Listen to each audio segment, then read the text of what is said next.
Have married in 2020, about 3 years ago. It's a fairly short marriage. They have a 3-year-old minor son named Pearson. Um, Mother left the marital home back in May, early in May, and upon her vacating that home, she had refused visitation to the father, and that prompted my client, Mr. Brian Graman, to file this divorce action. Um, Contemporaneous to our divorce complaint, we also filed this emergency motion for temporary visitation. Mr. Reese was not involved yet. So whenever Mr. Reese was hired, he asked for a continuance, and then in the interim, we agreed, and only because mother would only agree to supervised visits. And at that point, it would have been about 3 weeks of no contact with the son. So he reluctantly agreed on the supervised visitations. The mother was free to give whoever the supervisor she wanted, and the agreement was they were going to act in good faith to agree on when, how long, and all those things. And we agreed it is going to be at the church.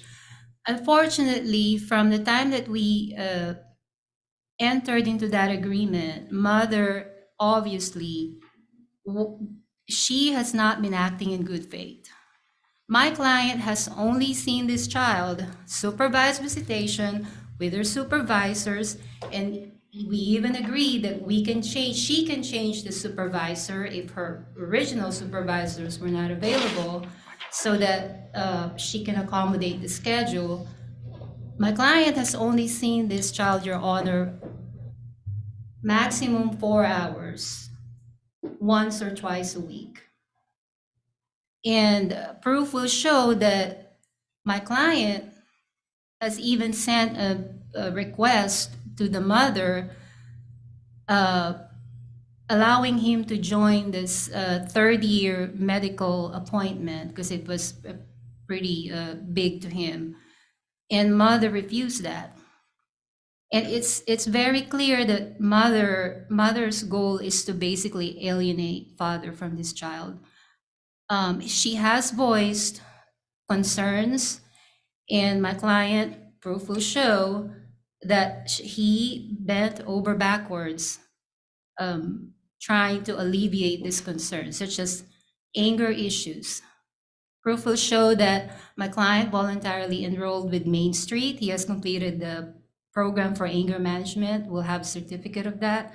He has completed a course with CPR, completed a course with anger management class in his own company, completed a class for safety driving because mother has some issues with that as well. Completed a class for gun safety because she has issues with that as well. And so at this point, Your Honor, we are asking that father should be the primary residential parent, because mother clearly does not want to involve the father in his life. My client will be agreeable to allowing the mother to have them co-parent this child. I'm not sure that mother is going to be doing that moving forward. Both are in their 20s. They're in the younger range. And unfortunately, mother's parents are also condoning this behavior. And so we don't have really good advisors for mother. And so that's what we were asking. The original parenting plan that we submitted, we were asking for a 1 week on, 1 week off.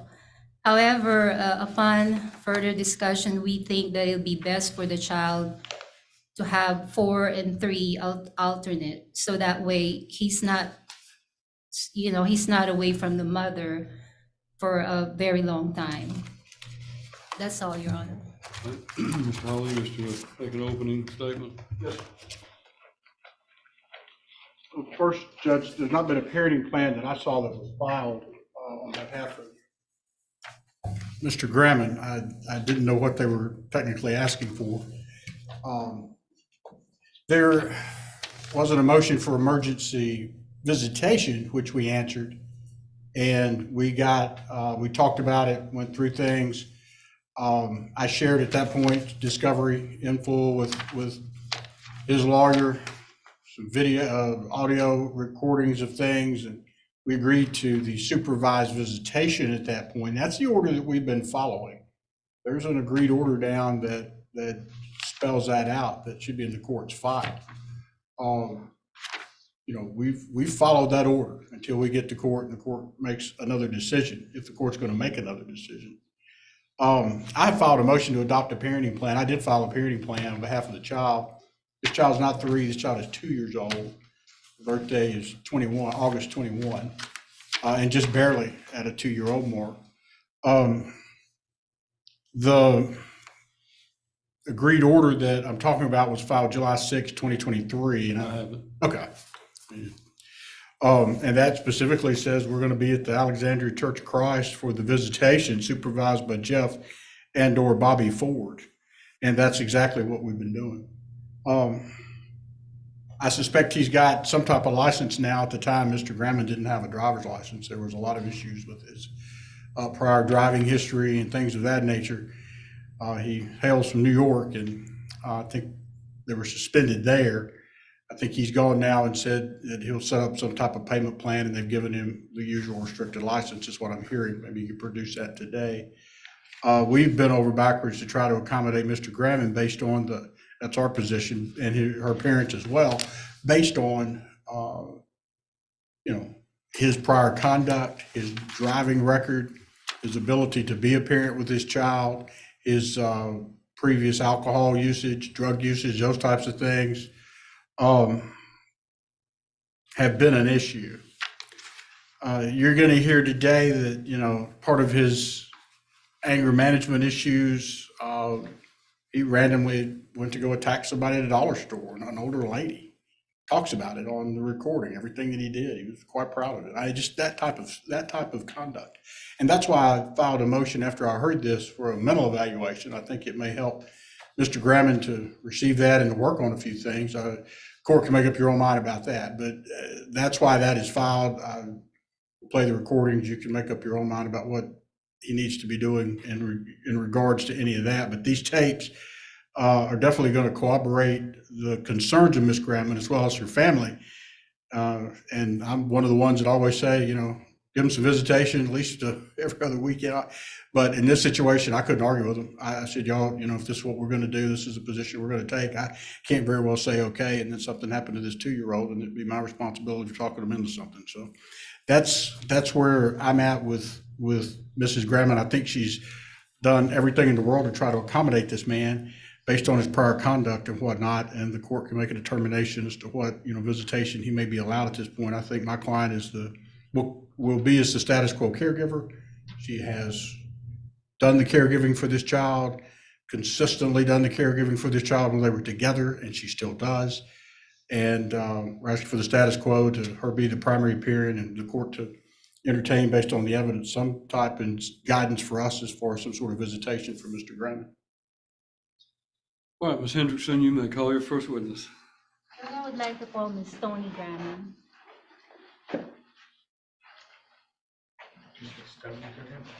Tony Grammon, the wife, mother. If you follow him. Grammon, if you'll come up, please.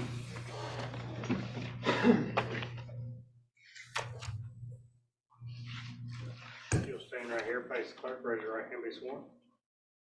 Do you solemnly swear or affirm to tell the truth, whole truth, and nothing but the truth, so help you God? Mrs. Grammon, can you provide your full name for the record, please? Tony Marie Grammon. Okay. And I stand corrected, Your Honor. The child is 2 years old, not 3 years old. Okay, so you have a minor child with Brian. I'm going to refer to him as Brian because you're both Grammons. That's okay? fine, yes. Okay, so he's 2 years old, correct? Where do you currently reside? With my parents. Okay. 4512 Sherrilltown Road. 4512 Sherrilltown Road, Watertown. Have you been residing there since you left your home that you shared with Brian? Yes, Okay. Do you recall when was that date when you left the home? May 20 something, I can't remember. Around the end of May? Yes, the end of May. Okay. And are you working currently? I am, yes. Where are you working? I work at this retirement home. It's called Harmony in Mount Juliet. I am a cleaner, and then I also have my own cleaning business. I work with about 4 clients, just kind of on and off Okay. every other week. So, What are your hours with, did you say Harmony? yes. What are your hours there? They just kind of work with my schedule since I watch Pearson whenever I'm not working, and then my mother watches him because she's also a house cleaner. She's very busy. She has a lot of houses that she cleans, so whenever she is available to watch him, that's when I work. So normally that's 2 to 3 days a week that I work there. And would that be during the week, Monday to Friday, or would that include the weekend? It includes the weekend. Okay, so you would work during the weekends too? Yes, But you don't, did you say you don't have a specific days of the week that you work? I always work Saturday for them. My schedule just kind of rotates Okay. throughout the weekdays. Okay, so you work Saturdays, and I think we have text messaging with you saying that. So why is it an issue for Brian to not have visitation when you're working? He does have visitation while I am working. That's the days that they get to visit. Okay, well, I do have text messaging here, which I will get to that later on. Okay, so the other job that you said you own a cleaning business? Yes. Okay, and what's your schedule there? I actually have my agenda book if you would like to look at it. Again, it's like with one client, I clean her once every 2 weeks. Okay. Another client is once a week, and 2 other clients are once a month. Do they fall on the same days of the week? I try to make them like that. It's a little easier on me to do that. Okay, so on average per week, you're working about 4 or 5 days. That would include the Harmony and your own business. No, 3 or 4. 3 or 4 times a Maybe. week. Okay. Yeah, All right. it just changes. It's a little unpredictable. So your schedule is more flexible. It is. Okay. How much do you make a month on each of your jobs? I would have to look at that. I have that written down somewhere. I can't remember. Do you have off an the- hourly rate on the Harmony? I do. It's $14 an hour, and then each house I make $50 to $80 a house. Okay. And you said you have that because we haven't received any documentation in response to the I discovery. printed off stuff yesterday. Okay, so your so I can- lawyer will have that. Okay, yes, I'll ask that from him. Okay, the cleaning job, is that you get paid just cash or Venmo or something Venmo. like that? Yeah, Okay. everything is recorded, and then one lady, she pays me by check. Okay, so you would have documentation on the income on both? I Because do. the Harmony, you'll have your paycheck. Yes, that it's right? it's direct deposit, but I do have that ADP app on my Okay. phone. Okay. So All right. Have you cleaned, do you recall Mr. George Grun? He's got a yes, business or a residence. Is it in Nashville? it is. Okay. Did he have exotic animals there inside the house? Yes, Did you clean that house? I haven't cleaned his house. My mother cleans his house, and we also would clean their business Okay. in Nashville. So he's a guitar. It's a guitar store, and then in right. his personal office, he has snakes in his office, which are all contained, and a Okay. cat.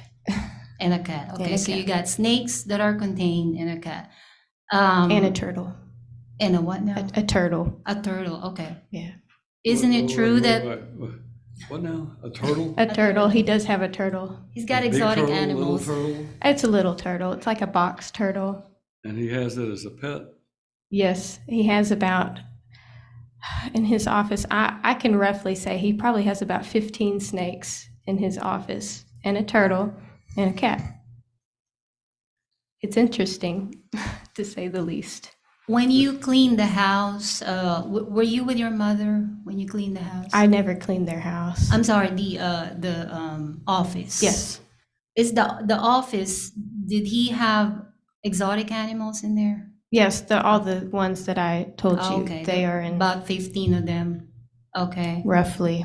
I didn't Alright. really count, but Okay. So was it just you or were you with your mom when you I was with my mom. With your- It's a okay. big place. It's kind of hard to tackle by yourself? by yourself, and it's in Nashville. I don't want to go to Nashville alone. Okay. You know. And isn't it true that you would have Pearson with you when you're cleaning the house? I mean, the office? Yes, because he refused to watch him for me. Okay. Well, isn't it true that when Brian found out about it, he told you to stop that because it's just not safe for him? You recall that conversation? No, Okay. How many times did you bring Pearson with you to that there. office? well, I was cleaning. We had a schedule. We did it every Sunday, and Brian was very strict on me making a certain amount of money to provide for us. Mhm. I had to make $800 a month, and I had to bring Pearson with me. I didn't, because I was cleaning with my mother. I couldn't afford to put Pearson in daycare, nor did I want to, because he was young, and you only get that time with a young child once. Okay. And Yeah, that's fair. So did you say that you were required to make $800 a month? yes, I had to pay certain bills. I had to pay his phone bill. I had to pay a loan that we took out in my name, and there were other things that I had to pay for as well. And I didn't really understand why I had to pay for all that I did pay for, because Brian made pretty good money, and he always had money left over.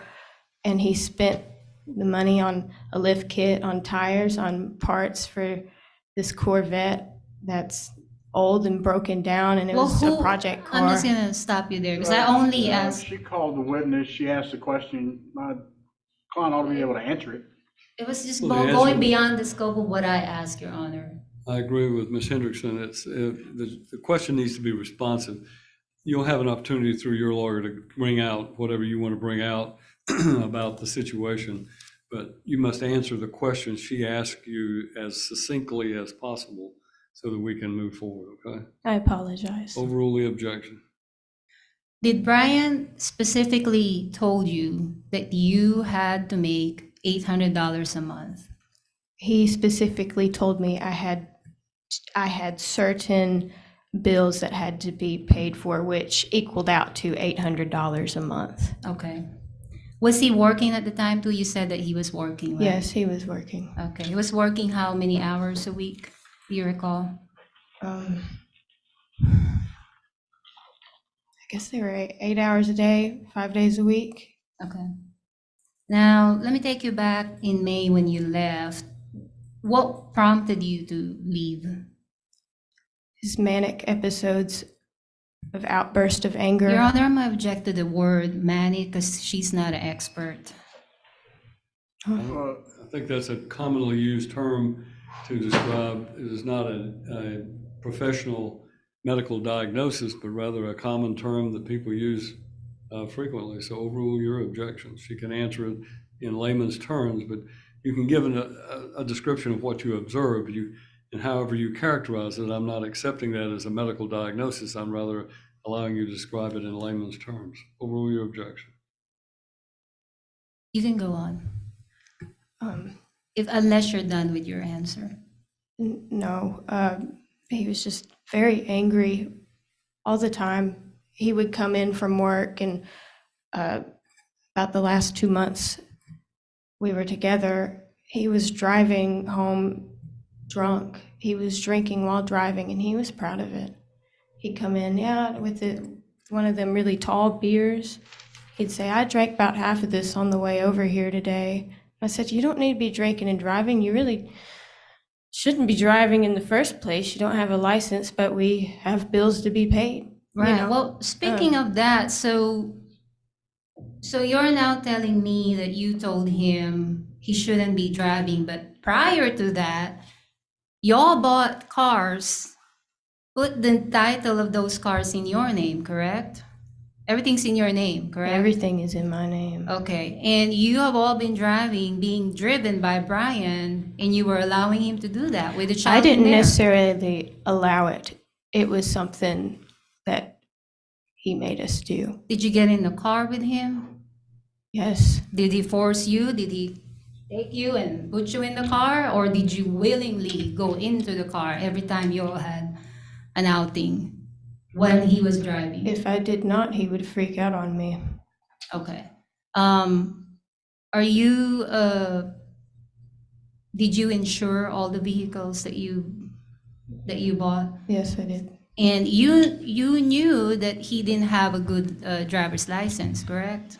I told him, begged him, since we got together, and he promised he'd get a license, and he never did. And every time I'd bring it up, I'd say, you need to get a license. We're married. Now we're having a baby. We have a baby. Why do you not have a driver's license? He's throwing out money on other things, and he'd just tell me, shut up. Okay. Now, in your interrogatories, and I'm going to pass this document. May I approach, Ron? You may. I see what you're, not sure. Her answer today. All of the answers, okay.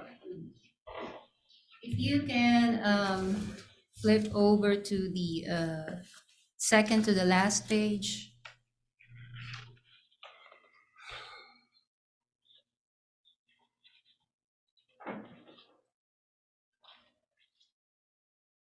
The one with the stamp on it. Is that your signature? I just want to make sure that you Yes, that's confirm. Okay. All right. If you will go to page, and this is a copy for your honor. Thank you. Page 3, number 15. The question there, and you don't have the question, you just have your answers. Number 15, please set forth your preference as to how the child should be shared between the parents by providing your proposed permanent parenting plan. You answered, see parenting plan attached to counter petition. I wish to have full custody of Pearson with no visitations from Brian Grammond. Is that still your position today? You do not want Brian to have any visitations? Yes. Okay. Well, I'm just gonna cut to the chase. Can you give me, let's say, top 5 concerns that you have? That would be the basis of your reasons for not wanting Brian to have 0 visitation, basically terminating his parental rights. Well, the first would be his anger. It is, I can never see it coming, and it's so just all the time. His foul mouth, it's horrible. His racial slurs towards all people groups.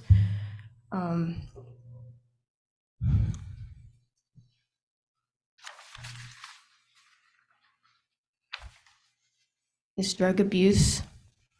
Okay. That was a bit, he was high all the time, and then you add drinking on top of being high. That was never good. He would even pass out for hours at a time after he would come home from work, to where I couldn't even wake him up. Okay. It would be 3 to 4 hours. There was no way I could get him to wake up.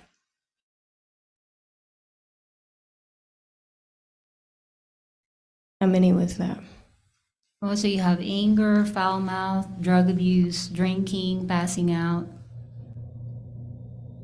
His mindset is very questionable. He is narcissistic. And as I stated in here, his lack of empathy He's very self-centered. He never helped me with Pearson. Pearson was always an object of looking good to others, as I once was to him. I don't want Pearson subjected to that mindset and just how he is. I begged and begged the whole time we were together just to be a father, and he'd look at me and said, every week he'd say, I'm a man. I'm going to do whatever the hell I want. Okay. Do you have any more additions to that? I think that vaguely, Encompasses everything. yes. Okay, so I have anger, foul mouth, drug abuse, drinking, with a passing out situation, mindset is questionable, and then he's never helped with Pearson. Okay, so the anger issue, did your attorney provided you a copy of that certificate from Main Street where he attended the full program? Yes. Okay. What do you think about that? Does that mean anything to you? He went to therapy his whole life growing up. These anger issues are not a new occurrence. The people who raised him, his aunt and uncle, especially his aunt, told me quite a bit of how he was raised and the things that he did. These are behaviors that are not going to change with sitting through an anger management class. It's going to be a total change of heart, and honestly, the Lord is just going to have to grab a hold of him. Okay, so basically you think he's hopeless. Yes. Okay. Sadly. Nothing that he does is ever gonna change your mind, basically, because he's just at If the he very changes, bottom. well, if he changes one day in which I really do pray for, I just don't see it happening. I Okay. begged for years for him to just Okay. be the man we needed. And so he just did cannot not see care. the child because of that. Okay, now foul mouth. Would you agree with me that you have also used foul language in front of the child? Yes, not to the extent of what he is saying. He is Okay. saying things I've never heard before in my life. Okay, so but you've used foul language in front of the child as well. Correct? Unintentionally. If I stub my toe, drop something, I'll run into a door frame. Okay, It so does you have slip. not, I'm sorry, what were you saying? I said it has slipped. You know, I run into something. Okay, Ouch. you've not directed it to your child? No, At I any try point in to time? watch my mouth around him because a child is going to pick up anything that you say. That's right, okay. So if I have several witnesses that will testify, even Brian's grandparents will testify that they have heard you, and I'm not saying Brian didn't do it, okay? He's not denying that. But what I'm saying is, we do have witnesses who will testify, they have heard you direct this foul language to the child. Would they be lying? Directing it at Pearson, I would, yeah, that is lying. Okay, all Yes. right, okay. And so this foul mouth, are you saying that it's directed by Brian? Was it directed to you? Yes, it Okay. was directed to me. He called me very horrible names in which I will not say in this courtroom, Okay. unless Did if he- y'all want to hear them, but they're pretty No, I'm not ugly. asking for those. Did he use any foul language whenever he's addressing Pearson? He's addressing Pearson. I guess not addressing him, but it didn't matter if I was holding Pearson and Brian's in my face hollering at me and calling me names. It didn't matter if Pearson was in the room or not. He's going to Okay, say I'm just what he asking, wants. has he, when he's dealing with Pearson, talking Yes. to Pearson, trying to play with him, has Mhm. he talked to Pearson where there was foul language included Actually, in the yes. conversation? Mhm. Yes, Okay, ma'am. do you recall when was that? It was a few times. I don't remember the specific date, but he would say things along the lines, if you don't start listening, I'm going to beat your ass. Okay. How old was Pearson? 14 months old. Were there other people around when that happened? Yes, he told my mother to quote unquote beat his ass whenever he was trying to grab my mother's glasses. So Brian told your mother to beat his ass, meaning Pearson? Yes. Okay.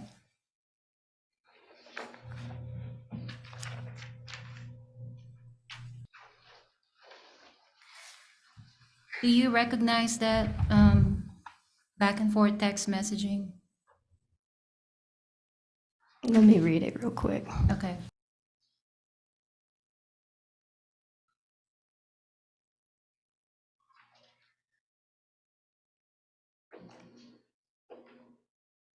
We're at the noon hour, while she's reviewing that, we're gonna go ahead and break for lunch. Okay. We'll break for lunch until 1:15. All right. Mrs. Gramman, have you had a chance to look at that text messaging? I did right before lunch. So Okay. Is it familiar to you? this was from a long time ago, so vaguely. Okay. And so the lighter color, that would be you, correct? And then the Yes, darker would that's be... what got me confused when I was reading this Right, at okay. first. Well, can you just go ahead and read from the very top, which will be you, and just identify if it's you or him? Well, if it's from his phone, his will be on the right side. Okay. Yeah, go ahead and start reading from the very top there. Got it lowered $10 off a month for being a loyal customer. He says, take the watch off the phone plan. I said, going to. You're the biggest ass. You do nothing but put me down. He says, you're a complete fool. Take the insurance off the phone. Watch completely off the plan. You need to learn how to ducking listen. That's supposed to be something else. It's like giving instructions to a child. I said, breadwinner or not, I still have, sorry, it's so blurry. I still have to work just to pay for your stupid bills that you put in my name, just so you could be able to fuck me over if anything ever went sour. I can't stand you. You're the fucking child. Honestly, I don't even want to call him back and waste more of my day right now. Fucking ridiculous. He said, kiss my ass. I did what had to be done for our family and our future if you're so, and then nothing. That's fine. Thank you for that. So I have numerous text messaging just like this with these kinds of languages. So would it be fair to say that both of you, this is your normal back and forth texting communication? No, he provokes it out of me. Before I met him, I never cussed, I never sweared. Okay, but then after you met him, you started using foul language as It well? was the only way I could get him to pay attention to me Okay, and hear me whenever I was trying to make a statement. He wouldn't take me seriously. I had to okay. fight fire with fire sometimes. Okay. I would want to admit that, Your Honor. But That's I Exhibit don't 1. recall, but did you move to? I would admit like to this? admit that as well. Number Number 1 for one, the you can do that. interrogatories, and then number 2 for the text messaging.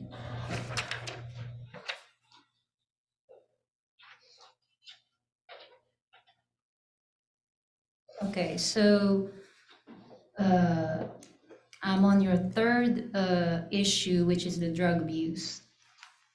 So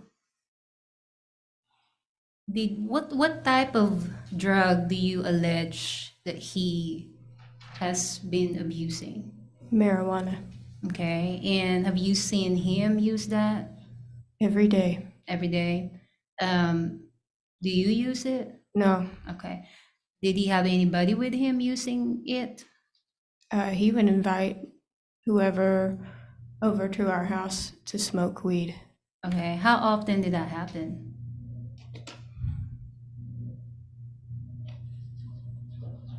Sometimes once a week, sometimes twice a week. It just depended on everybody's work schedules. Okay. So, So although he would deny that, but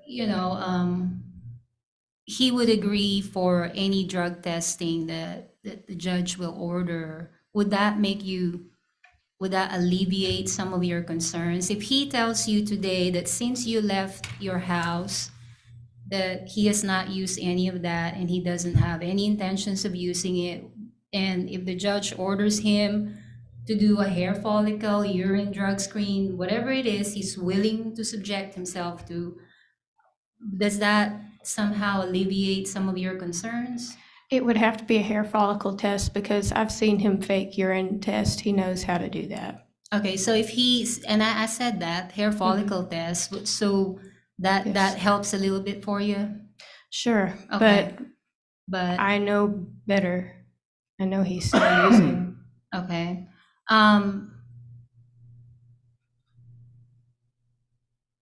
Did your lawyer gave you a copy of his apartment lease?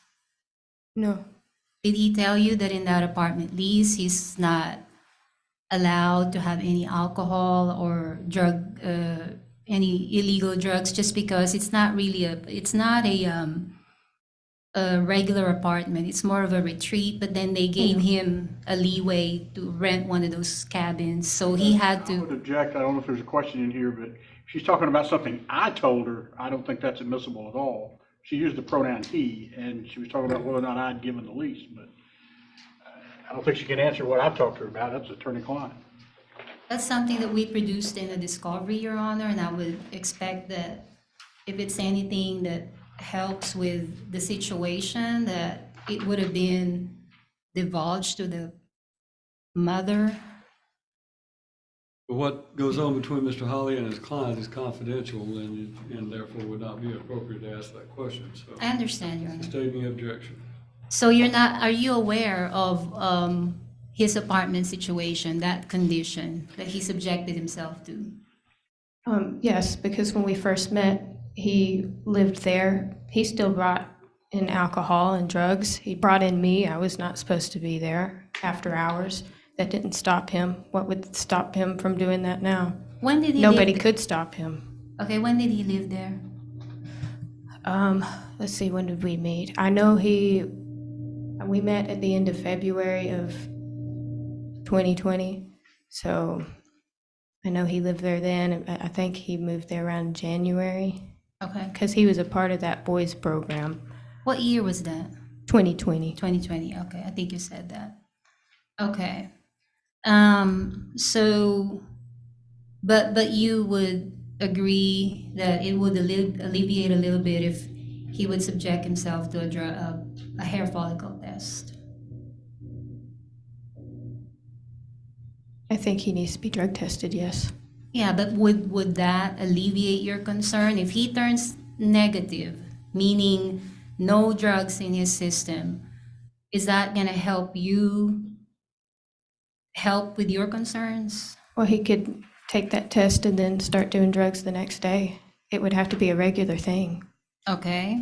You know, you understand what I'm saying? Right. So if it's a regular thing, would that help alleviate your concerns? Some. Okay. All right. Now moving on to you said that he would be drinking and be passing out. How often did this happen? Just in general, if you can recall. About every day for the past 2 or 3 months that we were at the end of our being together. Okay. So he would work 60, 80 hours a week. Is that right? At the time? 8 hours a day for 5 days a week. Okay. And then he'd come home, he'd be drinking, and then he'd pass out. He'd be drinking before he got home. He'd be drunk. Okay. Yeah, he would already be intoxicated by the time he got home. Okay. Did he have friends over at the time? Yeah, he would invite friends over. Okay. So he'd be already drunk when he gets home, and then he'd be And high. high. Okay. He was always high. Okay. Always. Always. Every day. Every day. Okay. Every waking moment, he went and smoked. I haven't seen him sober from weed since October 21st of 2021 on his birthday, when his coworkers decided to give him some. And ever since that day, it's just been horrible. Okay. All right. Now, I'm moving on to your number 5. Mindset is questionable. So you're saying that he's a narcissist and all those things, and that he never really helped you with Pearson. So is it your testimony that he basically never helped with taking care of Pearson's daily needs? Yes, he never changed diapers. He never put him to bed. Pearson, he was a very fussy baby during the night because I was breastfeeding him. I breastfed him till he was 20 months old, until I couldn't anymore. He would not get up for his cries at night. I attended to all of Pearson's needs, his physical needs and his emotional needs, and I was more than happy to. Okay. But it broke my heart that he did not want to. Okay. So if I have his grandparents and other people who had been around you testify that he has helped with feeding and changing of diapers and all that, they'd be lying as They well. would be lying, yes, Okay. because Okay. they told me many times they were in front of him that they were disgusted in his behavior and how he And who- treated me and did not take care of Pearson. Who is they? His grandparents. The grandparents? When did Especially they tell you that? The last time that we gathered, especially, his grandmother and I had a conversation where she even told me she would understand if I did leave Brian because of how horribly he was treating me. Can you give me a date? A year, a month? It was this. When was it? It was this year, earlier this year. I do. Before you left the house? Yes, So 2023? yes, I do believe that Okay. is when it happened. Okay. All right. So that was the end of your concerns there. So now let me go back that you told me here. Let me go back to the vehicle situation. How many cars did you all buy while you were together? Oh man,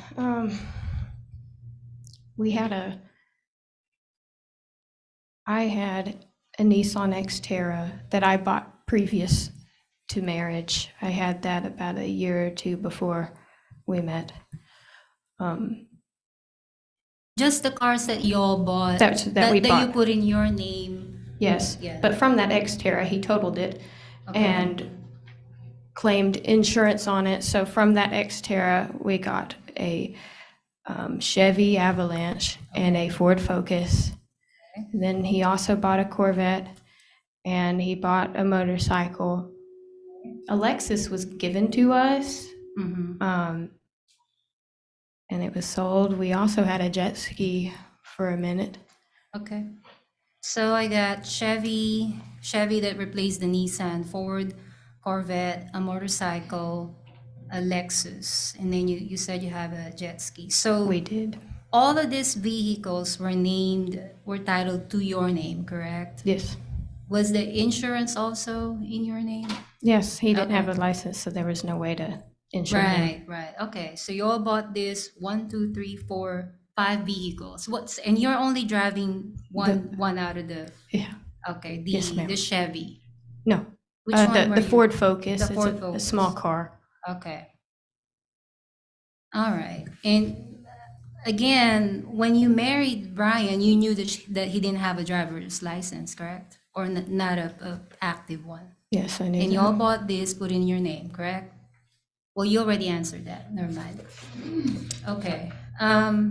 So you said that he claimed the insurance proceeds of the Nissan. Yes. How would he have claimed that if your name is the insurance in the insurance policy? We claimed it in my name. Okay. So you claimed it in your name. Who totaled it actually? He did. He did, okay. Yes. Okay, so he totaled it, but you were in the insurance policy, so you claimed it. So what did you tell the adjuster who was driving when the vehicle was wrecked? Judge, I guess I want to object to the relevance. I'll let go for a little bit, but we're here for a parenting plan today, and I don't know where this would lead in relation to the child. Your Honor, it goes to her character. She had made a fraudulent claim with the insurance company. She's alleging that my client has, issues with his character. And we're not denying, I mean, my client is not perfect, but we're saying that she has done things that would point to her character. Then ask her the question directly rather than dance around the question. Ask her if she filed a false insurance claim and let her respond to that. I think we're going too far afield. There may be some relevance, and I'll allow you to ask the question, but going into all of this extraneous information is not necessary. Okay, I understand, Your Honor. So fraudulent claim was filed with the insurance. He made me. Okay. Did he point a gun at you? When He you may talked to have. Okay. I can't remember. I Okay. cannot recollect. Okay. Was the check named to your name? What did you say? I'm sorry. Was the check made to your name from the insurance company? I'm sure it was. Okay. And you turned around and bought the Chevy, correct? He bought the Chevy. Okay. Yes. Using that money? Yes. Okay. Was there any money left over? Very little. Okay. My parents had to pay the rest on the vehicle for myself because I was working 12-hour shifts and I needed a way to get to work other than him driving me and picking me up and Okay. people driving me back home because he wouldn't pick me up from work. Okay. So Do you have guns? I have a .22 pistol in my name. Anything else that you have? No, Okay. You not live on with- my, not with me. Not He with- owns my 380. Well, he has my 380 that is registered in my name as Tony Ray. Okay. My So maiden name. physically with you have the .22 pistol, correct? Yes. Okay. You live with your parents, that what you said I earlier? do. Do they have guns too? My dad has he has a rifle and a pistol, and he also has a kind of like a BB gun. It's for Okay. squirrels. And do they have a gun safe? Yes. Okay. Is your gun, do you take that with you It's just in my car. out in your car? Okay. Where do you keep it in your car? In a Judge, I want to renew my objection again to relevance. I just don't know how this fits in with the parenting plan. Your Honor, we have proof that she would leave her gun at the drink console, which goes for her parenting. Or her what? Well, it goes to her parenting skills and fitness. If you're leaving we have proof to show that she would leave her gun in the drink console in a vehicle. And she had accused my client of not being responsible with his guns. So it goes to her fitness and decision making. And the child will be in the car when she does that. I will have testimony about that. 2-year-old's in a lockdown car seat in the back seat. If she's carrying a gun up front somewhere for protection, we're all allowed to do that in the state of Tennessee, so. It may not have much relevance, but she's trying her case. I'll allow her to ask the question. Overruled. So where would you put the gun so you say you leave it in your car? yes, in that glove box. Oh, Little okay. pull down thing. Have you ever left it in the dashboard, No way. in the drink console where you put drinks? No, Okay, that would be a stupid thing to do, okay, respectively. all right. Whenever you left the house, do you recall, we had a conversation before you hired Mr. Holly, and you agreed that you would allow him to see Pearson at the park close to your house? Judge, I'm going to object to this. This is First of all, sounds like a discussion about a settlement negotiation between her acting pro se. She didn't have counsel. I don't know anything about this conversation, but I would object to her having to answer that question. Sustained, it would appear to me to be a discussion of a settlement, even though she was pro se at the time, the rules would still apply. Sustain the objection. Okay, I'll move on, Your Honor. Well, do you recall the time when he showed up at your, so do you recall when you didn't, you basically changed your mind on meeting at the park? Do you remember that? I do, Okay. yes. And then, so he was already there, and then do you recall him showing up at your parents' home to see Pearson? Do you recall that? Yes, he was trespassing on my father's property. Okay. He was not allowed there. Okay. And then, so do you recall that he called the police because he really, really wanted to see Pearson? You remember that? Yes, and I remember that the cop was very angry. He came up and spoke with us that he called an emergency number in a non-emergency situation when he was the problem. He Okay. was very upset. So even though Brian was with a police officer, you still refused for him to even have a glance of Pearson at the time, correct? He was drunk. The cop said he looked intoxicated. I did not want him I'm going to around. object to hearsay, son. Your Honor. She asked the question, and is it offered for the truth of the matter asserted, or for the issues of him being a proper parent and his parenting skills for wanting visitation in that matter? Don't rule the objection.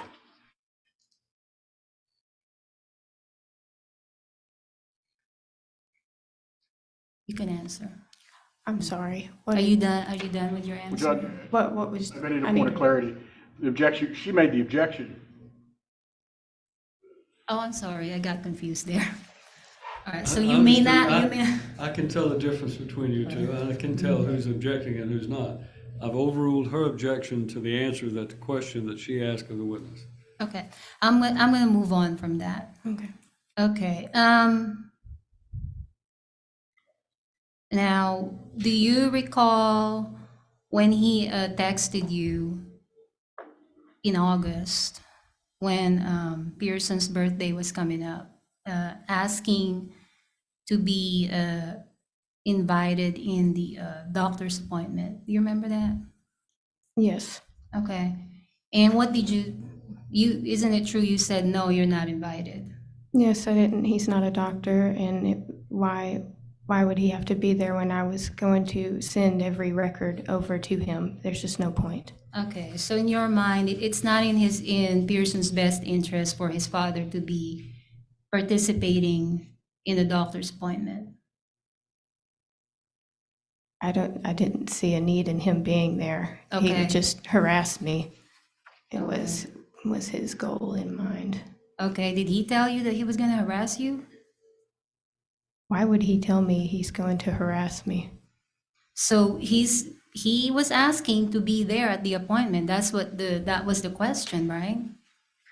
Yes. Okay, and so you refused that, correct? Yes, because I know he would harass me. That's the whole point of him coming here Okay. to there. All right.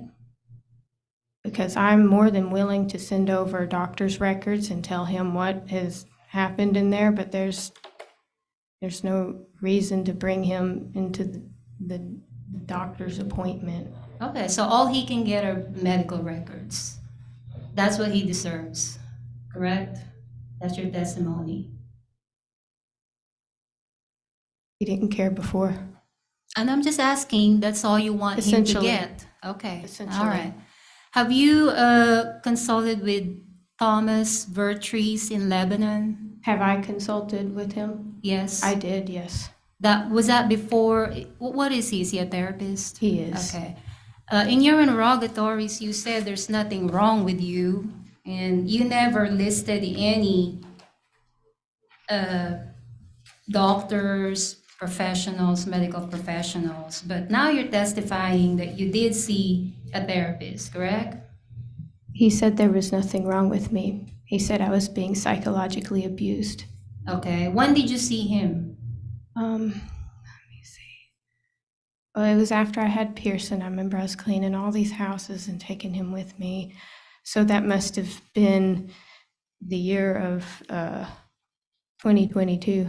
Okay. Did you see him before your marriage? No, I knew him, actually. We all went to church together, and he was part of our youth group. But you never saw him before your marriage. So if I pull your medical records from Oh, no, him, I I'm not never gonna did. see. Okay. Never did. I'm not gonna see any medical records with you consulting or having treatments with him. No, you will not. Okay. Were you on any medications for mental health? No, Okay. Are you seeing him still or? no, Okay. Are you seeing any therapist? no, Okay. Are you being seen by any other psychiatrist, psychologist, or? no, Okay. ma'am. Or answer any questions about that, it's not ours. Well, I'll wait. I'll retract it for now.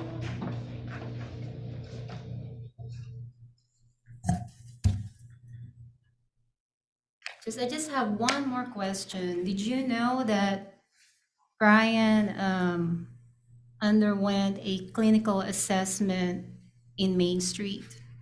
Yes, I am September. aware. Okay. Did you know that? That's two questions. I'm sorry, Your Honor. That's two questions. You said one more question, you ask a question, I then you lied, ask Your another. Honor. Go right I'm ahead. I sorry. just wanted to point out that I'm keeping tracks. Okay. I will remember that. Okay, do you know that the result, that was done in September of this year? Do you know that? It was What done was it? recently. I'm sorry, Ms. Hendrickson, what exactly did he undergo? At Main Street Interventions, he underwent a mental health assessment. And did you know that the score indicated that he has a low risk of experiencing clinical problems and that there appear to be no mental health issues? Did you know that? I want to object to the question as it stands. This is his assessment. It's not been introduced into evidence. I'm just asking Your Honor if she's aware of any results. You can ask if she's aware of it. If she says she's aware of it, that's fine. If she's not aware of it, she's not aware of it. But it doesn't make it more true than not true that those things in that report are true. She's asking her whether or not she's aware that that's what the evaluation says. So you may The answer. court is not going to consider the evaluation statements that Ms. Hendrickson is quoting as evidence. I'm allowing her to ask the question of whether this witness is aware of that report. There were emails that were sent to me about him going to anger management and therapy. I didn't look too deeply into it Okay, because it's anger management and therapy. right. Well, I'm talking about an assessment. If it's true, if the result says it appears that he does not have any mental health issues, does that alleviate some of your concerns with She's regards? asking if it is true about what's in the mental assessment. So I would renew my objection. Question assumes facts not in evidence to sustain the objection. You do not have to answer the question. I'll be able to enter that later, Your Honor, so I'll pass the witness. Mr. Hawley, you may question your client. So, Ms. Graben, you work cleaning houses and cleaning elderly folks' homes. Yeah, that's what I do now. Yes. And you mentioned you had like a flexible schedule. Yes. So how flexible is your schedule? If you need to attend to Pearson, what can you do with your schedule to make sure that that gets done? I just text my boss. She is wonderful, and she knows my situation and what I'm going through, and she says if you can't make it in today, that's okay, which I always give her a few days notice if I can't make it or when I can. It's just I keep in close contact with my boss through text. If he has a doctor's note or a doctor's appointment, if he's sick, something like that goes around, can you rearrange your schedule to care for him? Very easily, yes. Was Mr. Graben ever able or willing to do that while you were with him and cohabitating? No, I don't recollect him coming to a doctor's visit at all. No. Did you ever stay home with him when he was sick and not go to work? No, he was never alone with Pearson. He never watched him for me, even though it would have been helpful, but he never did. Was that his choice or your choice, or what? Did he never? His did that? choice. I asked him, And he said, "That's not my job, that's yours." So I would have to take him to work with me. He was trying to make everything very hard on me because he was trying to make me put him in daycare to separate me from him is what it really seemed like. And I don't understand why. Would I put him in daycare now? Possibly because he's older. At that age, again, Brian was wanting me to go back to work where I was working 12-hour shifts at a pill factory straight after I had him. And I said, "I think I want to raise my baby in whom I prayed for all throughout my pregnancy." And he didn't seem to really care. He just wanted me to work. May I approach? You bet. I want to hand you a document and ask you if you recognize that document. I do. What is that document? It's a picture of Pearson's first birthday party. Who all was present? It was just myself, Brian, my mom, and my dad, and of course Pearson. I made him a cake, a homemade cake. It was just a yellow cake, and I put Cool Whip on it and strawberries, and it was really good. And I gave it to him, and this picture shows that he's tearing into it, and he's actually feeding me a piece, Where's Mr. Grammon in that? moping around on the couch on his phone, laying down. Is that customary for Mr. Grammon to be doing those types of things? Yes, most of the time he's not even around us. He was, but at the last house we lived at, he was in his garage most of the time. And then when we lived with my parents during this time period of we were there for about 7 months. He would just be out in the vehicles avoiding us, and I'd beg him to just come and hang out with us, and he didn't want to. Exhibit 1, or my evidence anyway, I think we may be at 3.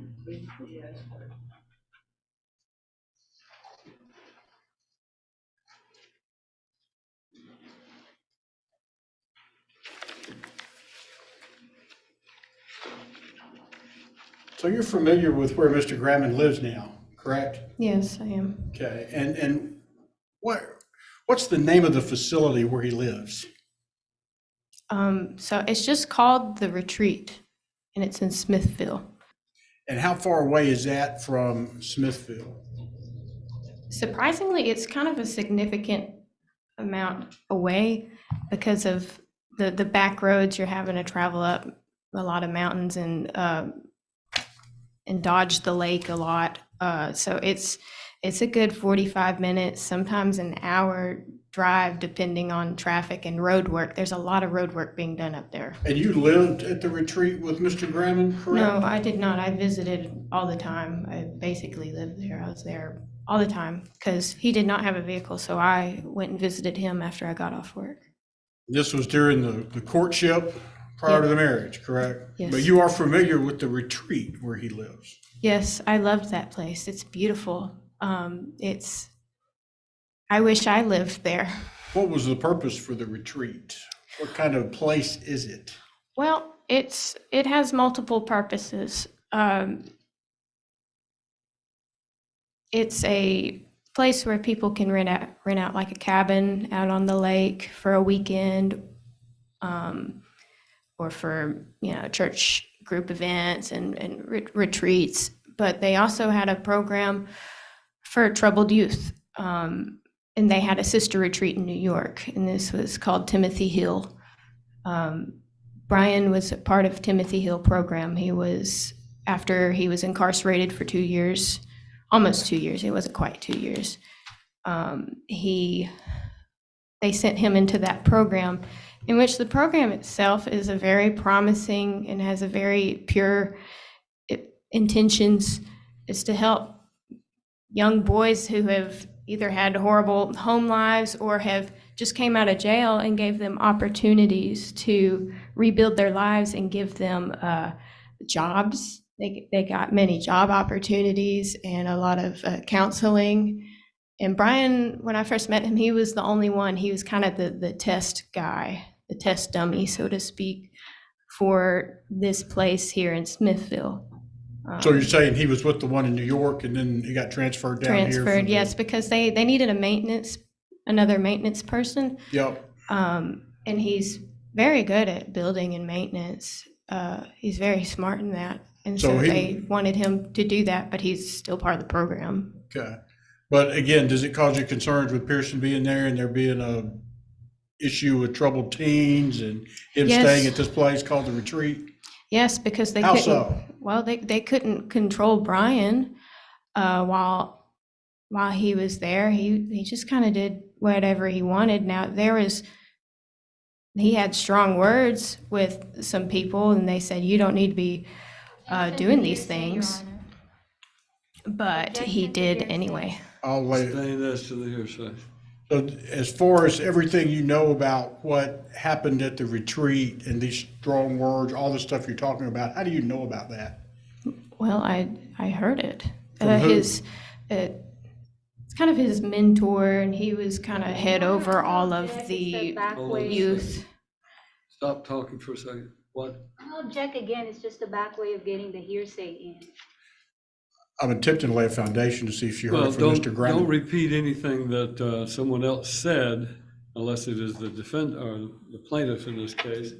The adverse party, you can talk about what he may have said, but you cannot repeat anything anyone else said. Well, Did- sustain it as to any hearsay. Let's cut to it. Did Mr. Graham ever talk about what you're testifying to? Yes. And what were his words about all of this? He said Deontay got on to him for sneaking me in past hours, in which I was willing to not do that anymore because that did make me feel bad. Like, yes, I think that was probably wrong of me to do.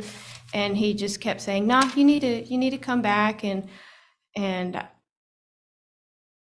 he liked to drink on the premises, and no drinking rule. What He did was say driving about my that? vehicle. What did he say about the no drinking rule? He didn't care. He did it anyway. So again, you're concerned for Pearson staying at the Retreat, Yes. correct? And you have good you're very familiar, put it that way, with what the Retreat is. I am. Do you feel like that's a good place for a child, a 2-year-old? No, not necessarily. They have all Well- kinds of different. So tell the court, what would be your concerns with Mr. Graham and a 2-year-old at the Retreat specifically? Well, Brian sells drugs sometimes, so I'm sure he'll sell drugs to the other residents that are there, and there will be drug deals happening within the home and letting just the troubled youth within his home and around the child. There are just so many Troubled things. Yes, with the troubled youth.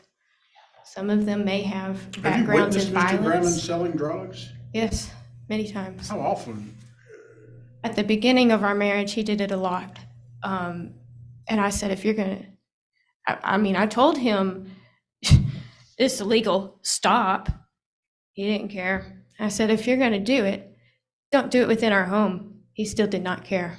He would invite people into our home and sell marijuana. He's also sold mushrooms, but it was mainly marijuana. If there was any other drugs, I did not personally see them, but I do know for a fact he was selling marijuana. I would see this happen often. And, why didn't you call the cops? Why didn't you object to it before now? I was scared. Scared of what? Him. May I approach? You might. I'll show you this document. Ask if you recognize this document. Yes, That is a handwritten document, correct? it is. What does it depict? Credit cards that he used and got in my name. Explain that. Credit cards that he got in your name. Yes. Okay, what was the reasoning Mr. Graham gave to you for putting credit cards in your name? He just said we needed to, well, he manipulated me and said, let's build your credit. I never had a credit card before. I really didn't understand how they worked. I was really ignorant to a lot of money things. I'm great at saving money, but I didn't know anything about credit or credit cards. And I said, well, he's my husband, so okay, I trust him. That second card on there is a card that has a little over $7,000 balance, correct? Yes. And what was the purpose in getting that card? Oh, we got that card, beginning of January. Your Honor, I'm gonna object because this was not part of my direct examination, so it's gonna be beyond the scope of this. It's not required to be part of the direct examination. He's cross-examining it's only on redirect that you're limited to what was asked on direct examination. Overrule the objection. Good. Go ahead and answer the question. He got it because we were low on money and we were planning to go on a trip to New York to visit his family. He was hell-bent on it. We even got sick a week prior. We were very sick. We were running 104 temperatures. I don't know what we had, but it was pretty brutal. And he ended I up, think I may have Sorry. misunderstood. You were objecting to the fact that this is not relevant to the procedures that we have today. That also, Your Honor. I sustain that objection. It's not relevant. We're not here on monetary issues. We're on the adoption of a parenting plan. May I address court? Yeah. Well, she's testifying that the child was extremely sick with a 104-degree fever. Both of them did that, and he's still adamant about getting on a plane and going to New York. And that's the reasoning for that. And that's one thing, but you're introducing a list of credit cards he obtained in her name, and that's the point that's not relevant. Yes, it's relevant whether he insisted they take a sick child on an airplane ride, but that's different than having a list of credit cards and saying he obtained them in her name. I understand. I guess that's where I was going with this, is I'm the trying to child. focus on the issues that we actually have to decide, because we have more cases today than, as you well know, we're going to get to unless we can hurry. Go ahead. All right. In any way, I'm sustaining Ms. Hendrickson's objection to the relevance on the issue of the list of credit cards, but it is relevant as to whether or not she says that he insisted they take a sick child on an airplane. It's also relevant whether she agreed to that and went along with it. So, all right, as far as this trip to New York goes, you testified that you had a fever. Do you remember what Pearson's fever was? his got up to 102 at one point, which is, that's pretty high. And You said you were sick. I was sick. We were all sick. Mr. Grammond was sick. Yes, he got over it before us because he got the sickness first and then gave it to us. What was your position about traveling with a sick child? I said, "You're crazy and we don't need to do this." And he just did not listen to me. He said, "You're going to pack a bag tonight and we're going." He made me, because if I just totally stood my ground, I would have had to have left the home and gone to my parents' house, because he would have just, I don't know what he would have done, because when his mind is fixated on something that he thinks should be done, he will go to the ends of the earth to make sure that that's done and put me through the ringer through it. You made a similar comment. Ms. Henderson was asking you about having to get into a car and that he would freak out is the reason why you got into the car. Is that what you're talking about now? Him having an anger outburst and freaking out on you for? Yes, he freaks out on everything. If I do not follow his exact commands, he will absolutely lose it, scream at me. There was an incident where he actually put Pearson up on his shoulders and ran out the door and started running in the yard to terrorize me.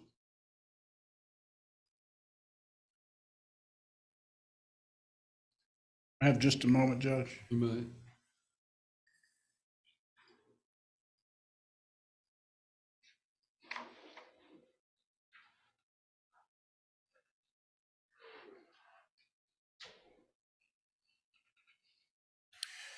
You heard my opening statement talk about an issue that Mr. Grammond had at the dollar store Yes. with a lady, correct? Yes. Tell the court briefly what that was, when that happened and what that was. I don't have the exact date in front of me. I would have to reference my notes. It was a couple weeks. No. It was a week before I left him. Okay, a week before you separated. Yes. All right, go ahead. He came home. I was giving Pearson a bath. He stormed in the door and he said, this lady, he said, this black lady came up to me while I was at Dollar General, and she was telling me off because I passed her. I was speeding, going really fast, and I passed her, and she didn't like that. And so she ended up seeing him at the Dollar General, and she gave him a piece of her mind, saying, you shouldn't be doing this. And as we were in there, he said, I'm going to go. Objection to hearsay. Yeah, with what the lady told Brian. Objection is to hearsay on the statements of the woman. This is what Mr. Gramman told you, correct? Yes, this is straight out of Brian's mouth. It would still be hearsay, but why are you introducing that? I'm asking you to give kind of a synopsis. I have him recorded talking about the incident too, so I'm going to move this thing along with her just a little bit. I'm just trying to introduce this audio recording of Mr. Gramman coming in with this freak out outburst, and what she's testified to is a common occurrence. All right, overrule the objection. I'm going to allow it not for the truth of the matters asserted therein, but to show or demonstrate a mental state of the declarant.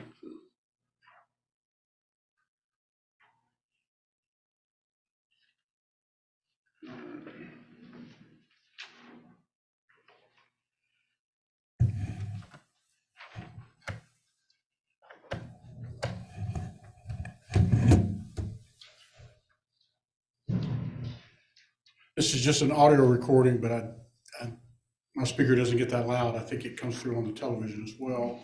Change your speakers to the huddle. I'm sorry. You'll have to change your speakers to the converge huddle. I'm from 1980. Okay, so that's going to be. Oh, beautiful. I need a young person. All right, Mr. Graham, I'm going to play this, and at the end of the recording, I'm going to. Let me ask it this way: you provided a recording in my office, correct? I did. And it's concerning what we were just testifying to, correct? Yes. Okay, and I'm going to let you listen to this, and if this is not the recording that you provided in my office, you can stop me at any time, okay? Oh my God, was she a smart lady to leave? Because I was gonna smash out every motherfucking window on her car and probably put my hands on her. And they'd have never known who did it in that fucking helmet. Yeah. Bitch needs to mind her own fucking business. If I wanna drive like a dickhead, that's my choice. I ain't put her ass in danger, I just made her feel fucking salty. Honey, please stop. Hey, do you know how much money Daddy spent on dinner tonight at the companies? Daddy's probably gonna get a talking to this week. You know how much golf and dinner was for 12 people? After tip, came out to $11,000 even.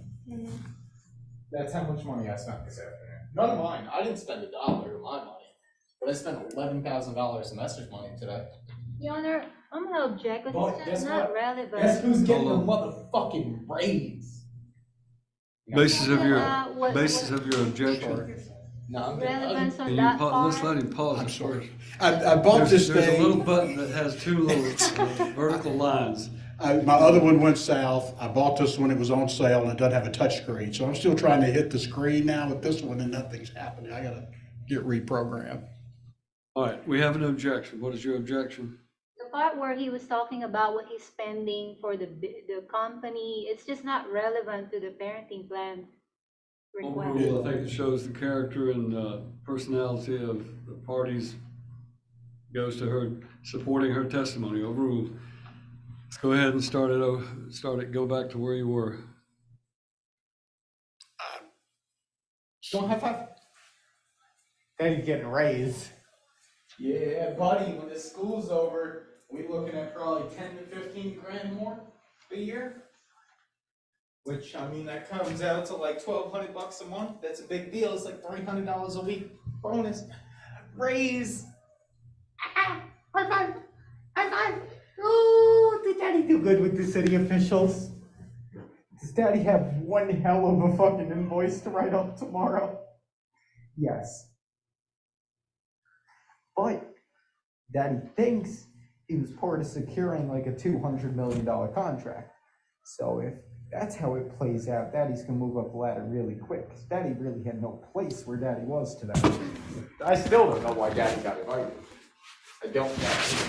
I was like 3 levels shy of every other Messer employee there. But they invited me. And I think they're trying to push me up the totem pole fast.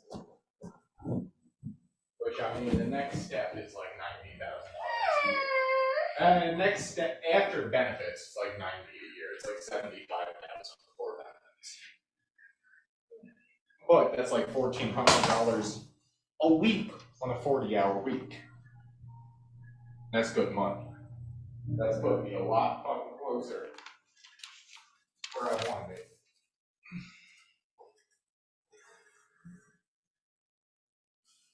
Bye-bye. It was a trick. It was all that tickles.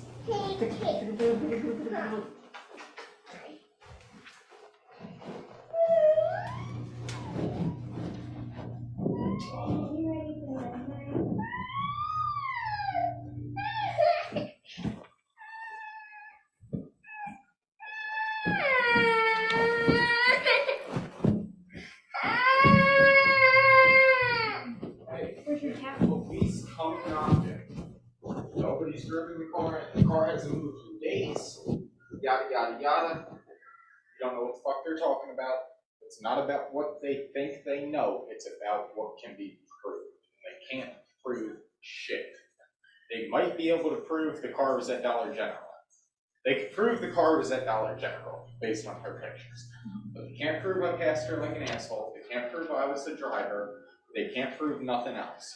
You don't know nothing, don't say nothing if the police come knocking. We don't know shit, nothing.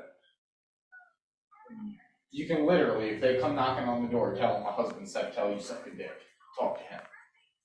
You can literally tell them that if they come knocking. Because it's not what they know, it's what they can prove. And they can't prove shit that the car was at Dollar General. That's all they can prove. Because there ain't no cameras outside Dollar General. You can't prove who drove that car. It could have been my fucking buddy, it could have been a fucking coworker, it could have been anybody I went that fucking car to. It's not about what they think they know, it's about what they do. And they ain't able to prove shit that the car was there. So, if the cops come knocking, just send them my way tomorrow. Because I would not be surprised, honestly, if they either came knocking here, or is the car registered, your crime test here? Thank you. Then they're gonna come knocking here. But they're gonna come knocking. Because I pissed that lady off. Like, when I tell you I smoked them fucking tires from the parking spot around the bitch, all the way out the entrance. So like, why did she get mad at you? because I passed her at like probably 120, 130 miles an hour and But you 50. can't just do that to people, Brian. I can do whatever the fuck I want to do. It's America. America has laws. Well, I choose to follow which ones I want to follow. What It's law were America. you following? The one I wanted to. Freedom. Okay. And I chose to be free and drive fast. And once again, whether I was wrong or not, it's not about what they think they know, it's about what they can prove, and they can't prove shit. They can't. Even if she had a dash camera, and she caught me going around trying to mock fucking Jesus, they can't prove nothing. Because guess what? Even if it kept track of her speed, it's not a calibrated speed thing in the state of Tennessee. I know the laws, honey. I ain't getting fucked. They might come try to fuck me, but I will stick my dick so far down their throat they won't know what to do. Where's the keys to the Focus? Go down. I came in a rush because I didn't know if the police was headed this way. I'll look in here and see if I can find it.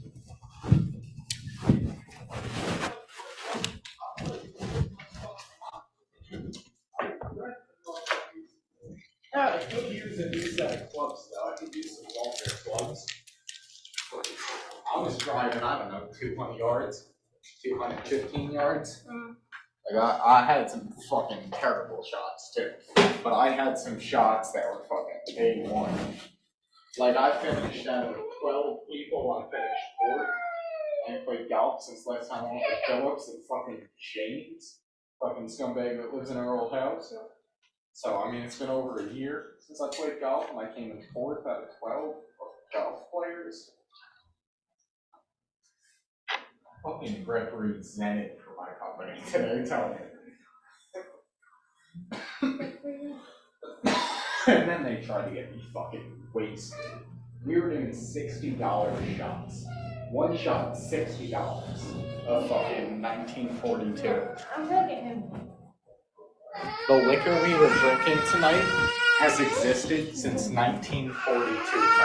Okay, Brian.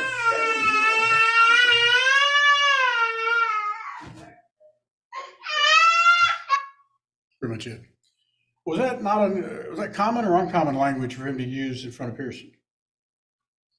That was child's play compared to his mouth normally around Pearson. Do you have any knowledge if he actually did put his hands on her or anybody at the dollar store? No, he did not put any hands on people. Like he said in the recording, he wanted to, but he jumped on the motorcycle and did donuts around them. Because we live very close to the Dollar General, like 7 minutes away. So he just did a vehicle swap, came to the house and got on the motorcycle and went after her.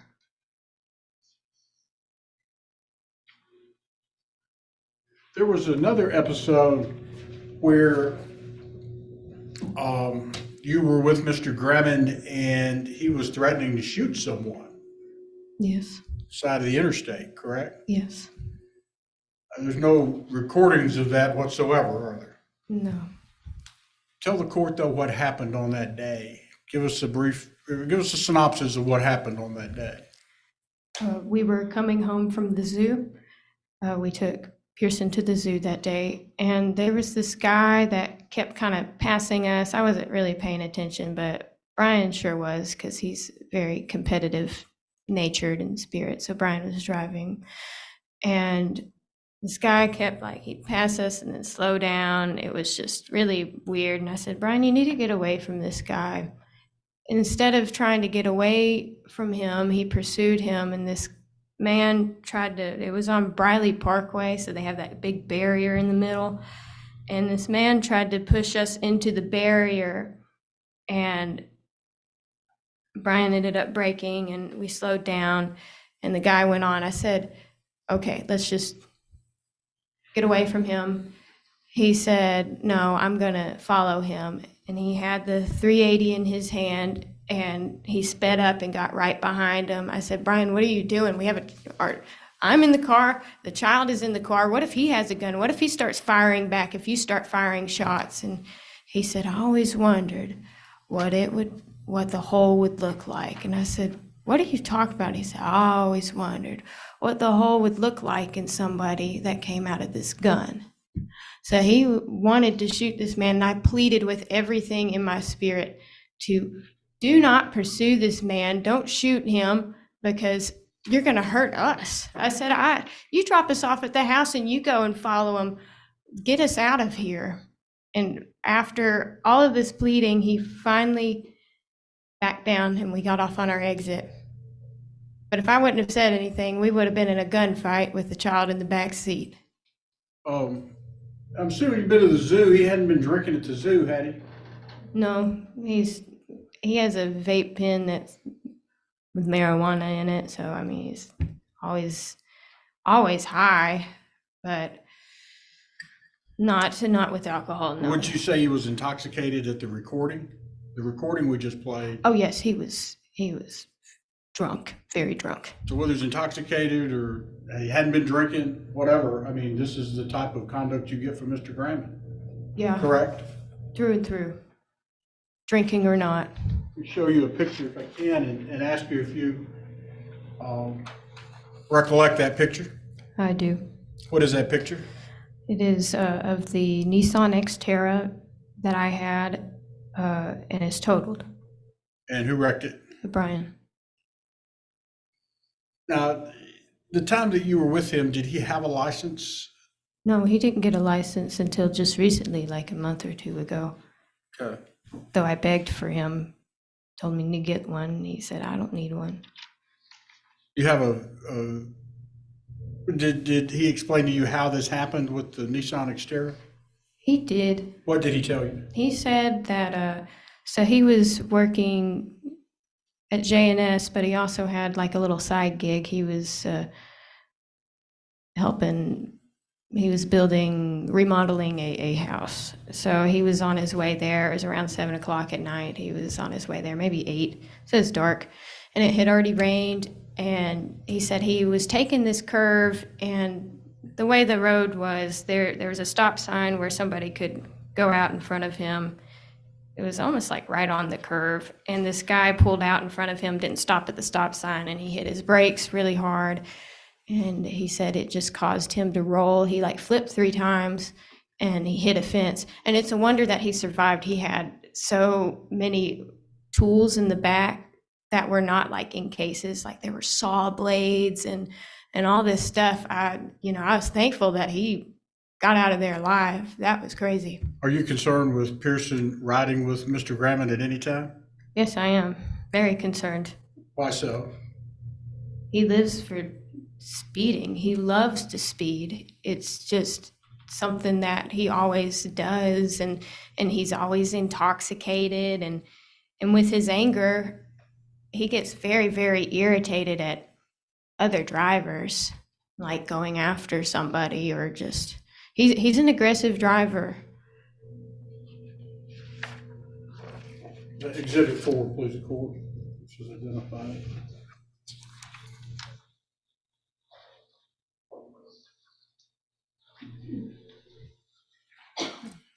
I'm going to play another recording for you and ask you if you recognize this. Again, it's Mr. Grammond.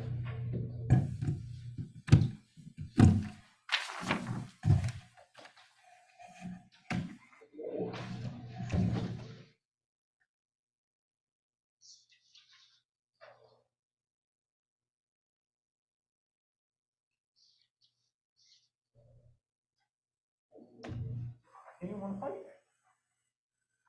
Well, to pass you and then pass me. I let him pass me because I fucking brake checked the fuck out of him. He didn't want to fight me. Somebody did that to me on the road, I'd want to fight, motherfucker. Me in my mirror, I was fucking trying everything I could to get that fucker to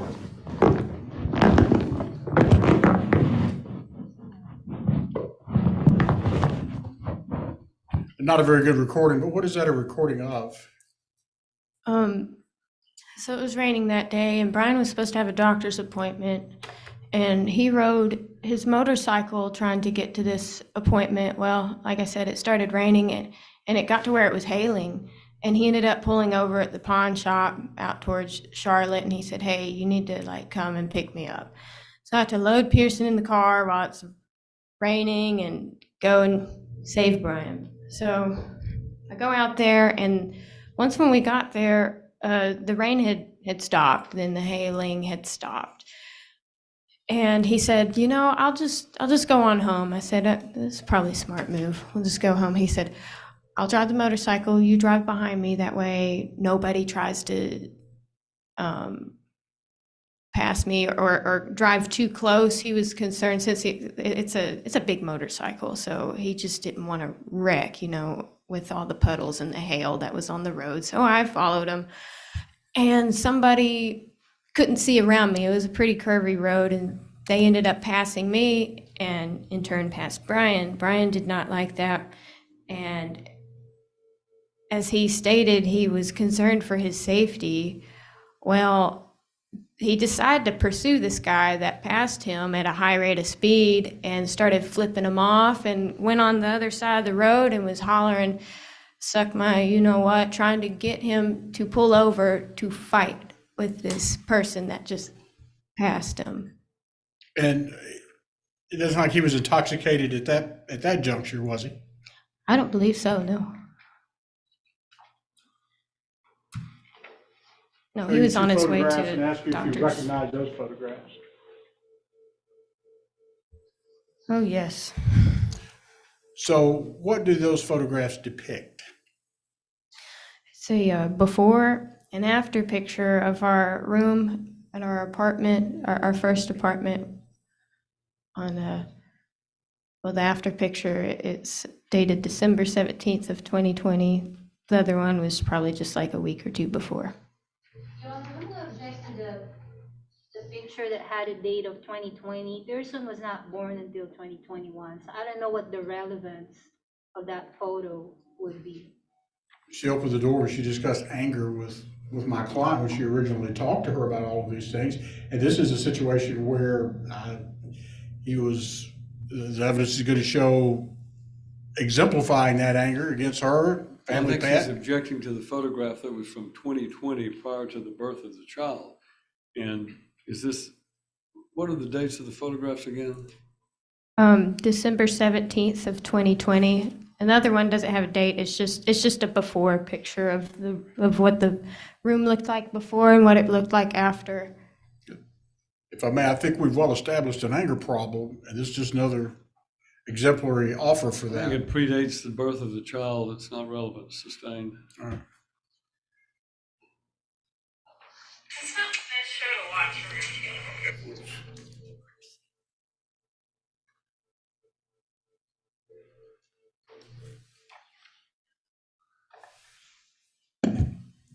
I'm going to play another audio recording for you and ask you if you recognize this recording.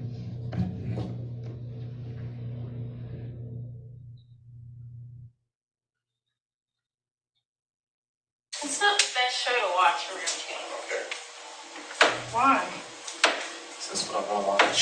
That's what I'm fucking There's a lot of watch. cussing in it and weird stuff. You want to arm wrestle for it? No, I just want you to realize that's not very suitable for young children. Not a young child. Good boy.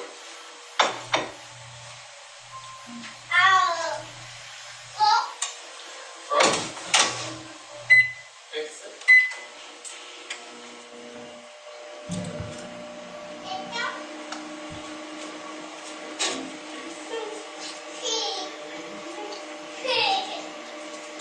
You like it, boy? Like it? She's 13.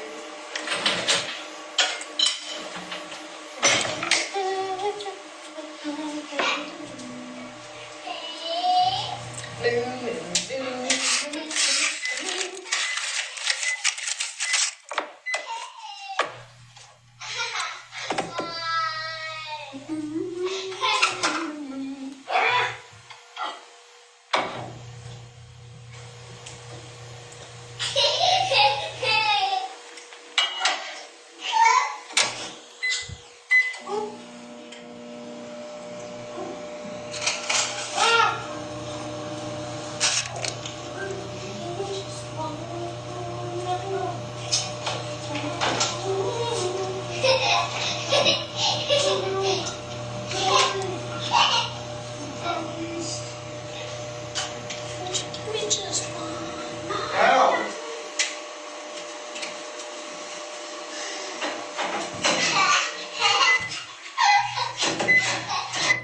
I'm going to stop it there. Do you recognize this recording? I do. What is this recording of? Brian wanted to watch this show.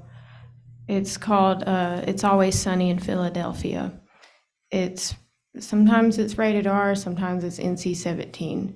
The contents on this show are very graphic and explicit. They show nudity, and the situations are high anxiety all throughout the show, and they are just it's not suitable for children at all. And the language in it's horrific, and a lot of racial slurs and just nasty speaking in general.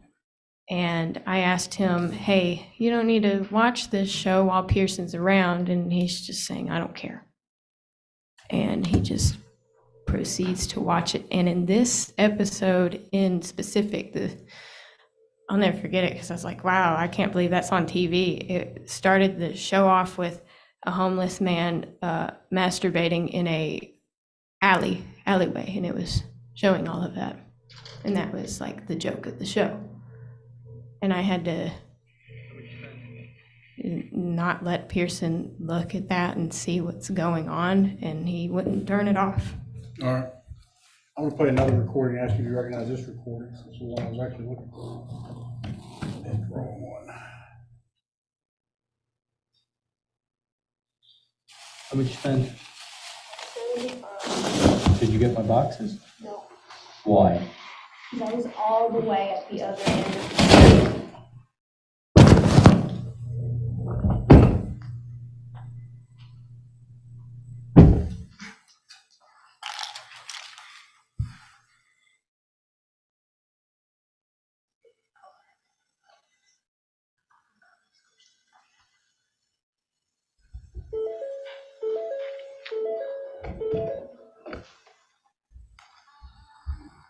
You didn't walk back to get my shit. Are you fucking kidding me? I was all the way to the other end of the store. I don't give a fuck. You're not doing grocery shopping anymore. At all. What time did you leave the house for grocery shopping when I told you to enough? You left here too. I had to get him ready. What time did you leave here? When time did you leave here? I don't know, about 15 minutes after, So why aren't you home till now? because grocery shopping takes a minute, especially when you have a baby. At all. Don't ask yourself nothing. You have milk? Yep, Your parents call. yeah, I know. I got a fucking disaster over here. I needed those boxes put shit away. Now I don't have them. You can go get them. You're not gonna be mean to me and bully me while I'm in the store because you didn't, because they don't, didn't carry that. Did you carry that? You fucked up. How did I? They fuck had the up? ones I fucking told you to go get at the end, and you didn't fucking go get them. Well, because I had already left and I I don't said give a fuck. that I told was you to willing do to it. get them, and you were throwing this big old hissy fit about it and saying, no, I If tell you needed to do those. something, do it. I said go get them. Why didn't you go fucking get them? You think you're above me? You think you're fucking better than me? I said fucking go I get them. think I'm equal. Fuck you. That's how I fucking feel. Fuck you. Don't ask me for shit. Hurry up and get the fucking food in the fridge.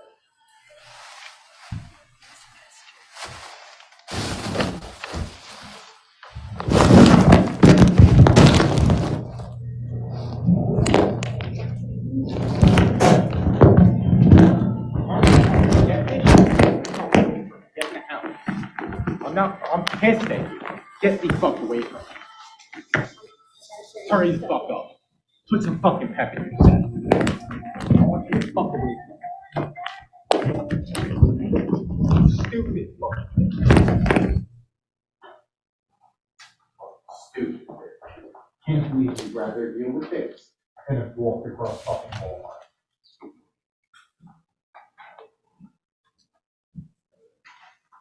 You're so fucking stupid. This is better than walking across Walmart? Huh? Brian, you shouldn't be acting like this. I told you to go get the fucking Over boxes. fishing I lure told- boxes? I told You're you to acting go like get I them. forgot medication. I told you to go get the boxes, did I not? Did I I not? told you to get other boxes that they did not And then have. I And texted you then my I was schedule. already at the I other end of don't the give store. a fuck. So this is better than walking across the store. This is better than walking across the Should store. not be happening. You should have walked your ass across the store and done what you were told. Stupid fucking bitch.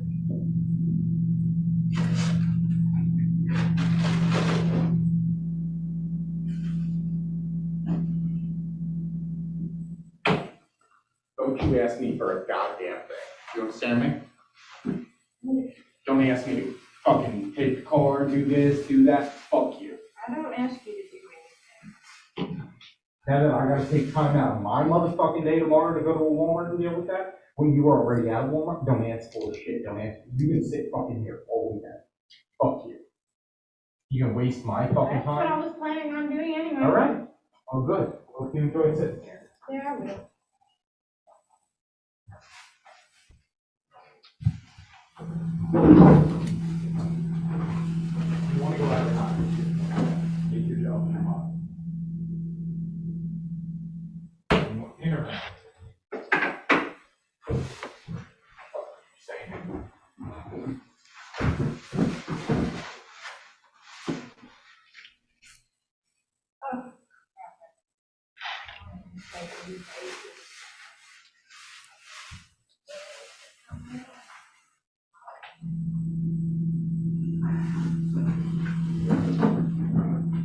Better hurry up, put the shit away and get him away.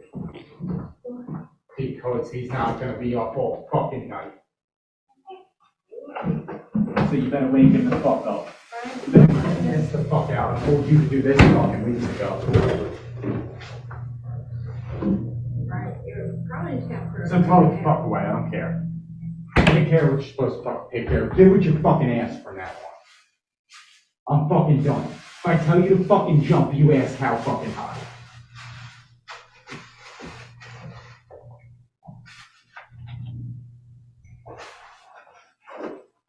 You expect me to do what the fuck I need to do to chase us to keep the fucking having a living? Actually, I don't. What the fuck's that mean, you dumb bitch? What the fuck does that mean? Huh? I don't expect, because a lot of times, I just do what you want. Do you want a divorce? Yeah? You want a divorce? I'm trying so hard, I don't know. Then you wouldn't disrespect me fucking constantly. You disrespect. I was at me. work all motherfucking day dealing with So fucking am I. buffoons, and I told you to take care of something for me, and you fucking blatantly disregard what I I say should to be do. asking you, do you want to do? I'm getting What happened damn to fucked. I can't fucking stand you.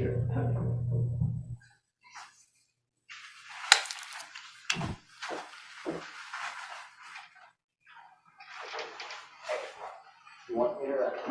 I'm about to slap you on the motherfucking head. Smart move.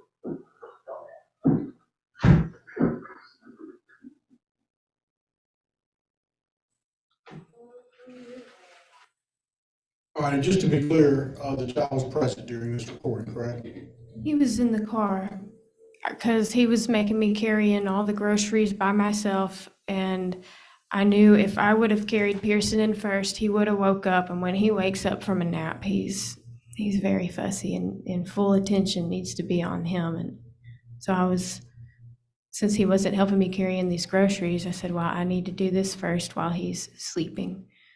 Car doors were open, and I asked Brian to get Pearson, just take him out of the car, and no, he wouldn't help me carry in the groceries as punishment. For And me. this was because, this episode was because you forgot something at Walmart to pick up, correct? Well, I actually went and tried to look for these tackle boxes that he wanted. He said he looked it up on Walmart's website, but he thought I was at the Dixon Walmart. I was in the Charlotte Walmart, and they did not have the specific tackle box that he wanted. And I had already grocery shopped, and I was over there. I said, well, they have these specific boxes, and none of that was good enough for him. And so I was going to check out, and he said, you know what, go ahead and pick up those boxes that you said were over there. I said, I'm already all the way over here. And he said, I'm going to hang up the phone. You better get them boxes. And I said, I'm not walking all the way back to the other end of the store after I had already offered to get that for him. And I was very pleasant. But when I got back home, he opened the door. He's looking for them tackle boxes. He wasn't going to help me carrying them groceries. And he slammed the car door when he didn't see them. And he punched my car 3 times and had Pearson in the car then, or had you already taken him out? Yes, he was in the car the whole time through that recording until I got all the groceries inside of the house by myself. I was And finally. he punched the car when he was? He did, yes. He punched the car while he's The in there. reality of this, though, that's not necessarily an uncommon event in the day in the life of the No, Bramans, is it? No, and I want to also say that all these recordings were recorded within a 2-week time span. This was not just within our whole marriage. So if that gives you a picture of what was going on throughout the whole marriage, this was just 2 weeks. And this is one of the reasons you're asking for a mental health assessment, correct? Yes. and from somebody that's a professional other than Main Street, correct? Yes. You feel like Mr. Grandin needs help with his anger? He does, but he don't want it. And do you feel like Pearson's in jeopardy if he turns that anger toward Pearson? He's very much in jeopardy because he put my life at risk many times through his anger. Well, it and sounds innocent like people. too, he went to the dollar store and got into it with somebody there. Yes, People driving down the road, correct? yes, And then he's punching a car that your child is in, correct? yes, and he has physically abused me out of his anger as well. Police ever get called? I did not call, I was too scared. I thought they wouldn't believe me. Why do you stay with a guy like that? I loved him, and I really wanted our marriage to work. I grew up within the church, and I really believed divorce was not the answer in most cases, and I tried so hard, and I believed so much in him. And the longer and longer I stayed, the more and more I realized I messed up getting with him. I messed up. You've already testified you could pass a drug test today, correct? Yes. No question about that. No question. I don't do any drugs. And you know, you got emails from me, Mrs. Hendrickson asked you, you've seen there's like a parenting assessment, there's, you know, questionnaire thing with mainstream interventions about mental health. You've seen some things that he's done, correct? Yes. You never saw a drug test, did you? No, I did not. And you never went and took a drug test at the time of separation, before this hearing? We've not been introduced to any sort of drug test, have we? No, and I don't know why a drug test has not been done.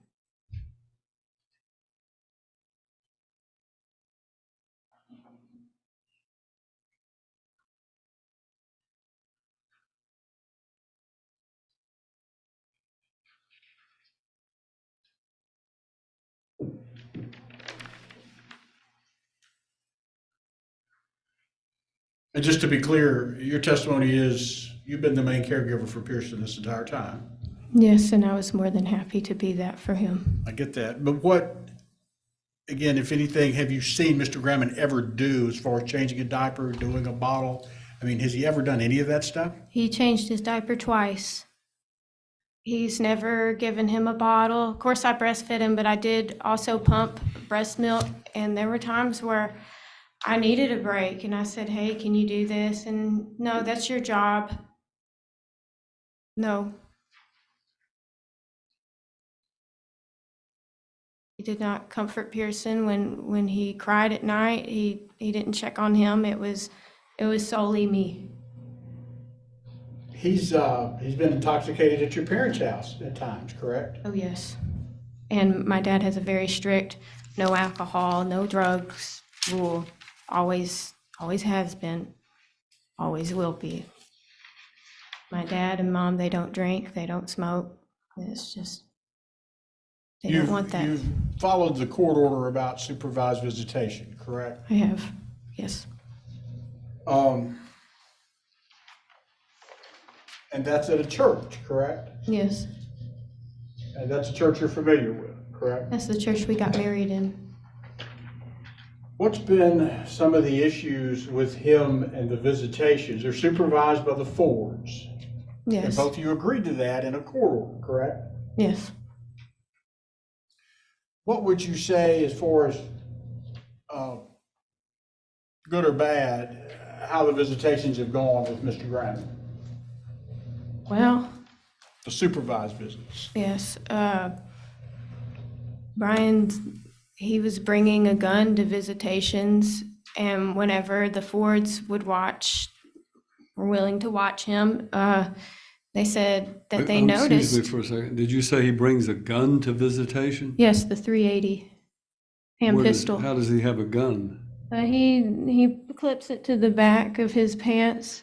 He conceals it, has his shirt over it whenever the Fords are around, but when my mother does the visitations, he was tucking it in to intimidate her so that the And gun your was visible. husband, I understood you correctly. He was convicted of a felony before your marriage, Yes, so you're aware of the fact that he's not. I'm sorry, that was not testified to, the felony. conviction. Well, she said he spent time in prison, so I'm assuming it was I made an assumption of, pardon? It was not a testimony that was entered, because he was never Well, convicted of felony. That's fine. I'll ask the questions that I think are Sorry, important. Your Honor. I understood you to say he spent time in prison, is that correct? In jail for almost Was it 2 jail or it- prison? There's it a was big difference. jail. Okay, do you know what he was convicted of? Breaking and entering into his aunt and uncle's house with other people, and they all had the quote, it said explosive weapons on them. Do you know what kind of sentence he received? Just that he went to, well, he had the option to do some kind of program, but he decided to go to jail instead. All right. Those are the questions I wanted to ask. All right, so he has brought a gun to the church visitation, correct? Yes, many times. And your lawyer's now looking for the picture that you sent to your lawyer about that, correct? Yes. But I am. I'll find it in a minute. Somebody supplied you with a photograph of Mr. Grammon, correct? Yes, they did. And they were concerned about the firearm that was in his back holster back here, correct? Yes, I mean, very easily could have taken it out of the holster and shot it. I mean, for all intent and purposes, this is a church visitation. And it's only them in it. It's a small church. Nobody else is within the church. Was there a need, in your opinion, for someone to have a gun at the church visitation? No, especially not Brian. Did No. you try to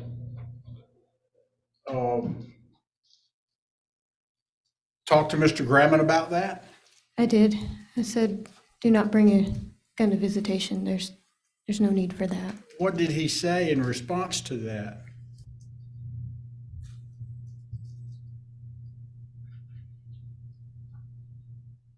He said that he has the right to carry a gun wherever he wanted. It was his right.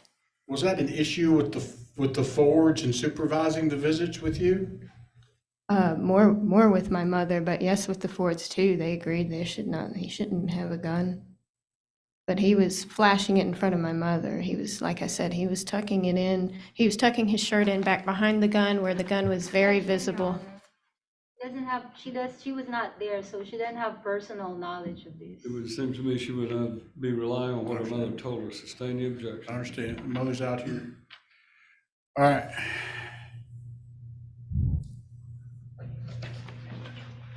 Hold on. Show you a couple of documents and ask you if you recognize those documents. Yes. What are those documents, please? A pay stub from where I work at Harmony and one paycheck from a client of mine that I personally cleaned for. And it's just a fair and accurate depiction of your pay stub and what you make on a weekly, bi-weekly basis, whatever that is. Yes. Is that correct? Yes, it's correct. $14 an hour is my rate. All right. Are there benefits available where you work there? Well, because I'm part-time, there is none that are available to me right now. It says part-time, but is that like, I saw that a 39-hour week or something like that for you? Or is that for 2 weeks? It's 2 weeks. This Okay. is bi-weekly pay. All right. Judge, collective 5? Sorry.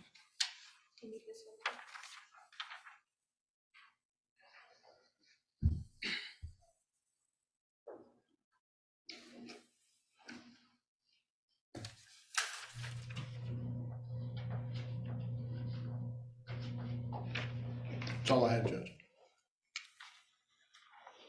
Let me ask this question. If my understanding correctly is that this place that he went to, the apartment that you're saying he lives in now, that he was living there before the retreat, he was living there before you and he married? Yes. Did you know that he had been convicted of some sort of criminal offense before you married him? I knew that he was incarcerated for 2 years, but he did lie to us as to why he was incarcerated. So he was incarcerated for 2 years? Almost 2 years. Almost 2 years. Yeah. All right. And you say he lied to you about why, but you were aware that he had a criminal history. I was aware, and he kept And you telling were- me he was working through it because of the program and such. And you were aware that he was still drinking it in those apartments that, so, I'm taking the retreat to be a sober living facility, something like that. Yes. And you knew he was, before you married him, you knew he was breaking the rules and drinking, even though he was in a sober living facility. Yes, I didn't understand that he had drinking problems, and it looked like just occasional drinking to me. All right. You have redirect?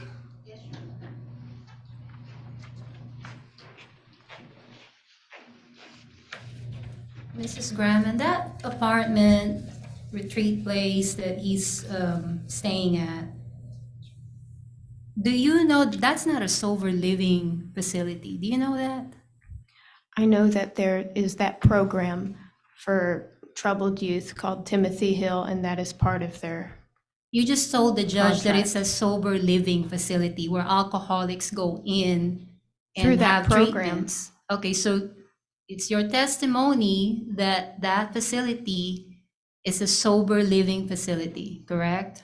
Where those boards are, it is. Okay, did you know that that program stopped, not the, so, because it's not a sober living, but did you know that the actual program that you were testifying to earlier, where you have delinquent children and all those things, that stopped? They're not doing that anymore. Did you know that? Judge, again, that's going to call for hearsay. I'm just asking for her own personal knowledge of it. She can say yes or She no. can testify whether she knows or doesn't know. Overruled. They post pictures on Facebook multiple times a month that there are boys living there going through that program. But did you know that they were not like delinquent DCS placed children? Did you know that? I don't think that's true. Well, you can say yes or no. Did you know whether they are DCS placed? Usually they're DCS delinquents. Did you know if they were or not?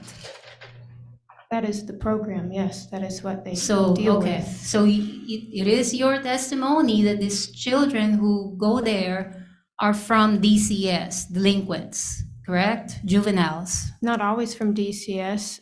Brian came out of jail. They I'm have many saying people. here and now today, Mhm. because that program, you didn't know that it was stopped, correct? You didn't know that. In your mind, it's still ongoing. Is that correct? Is that what your thinking is right now? Yes, because it Okay. is ongoing. Okay. Did you know that it's not even a facility, but did you know that it's basically taking in children of private families who wants their children to improve on themselves? Did you know that? Yes, they do that as well. And these children are from ages like 16 to 24. Like it's a big, they're not all of them are children. Okay. They're like young adults. Did you know that when you first met him and he was living there, he was not, I would say like a student. He was not part of the program. He was employed in the Tennessee location, not in the New York location, but did you know that he was working?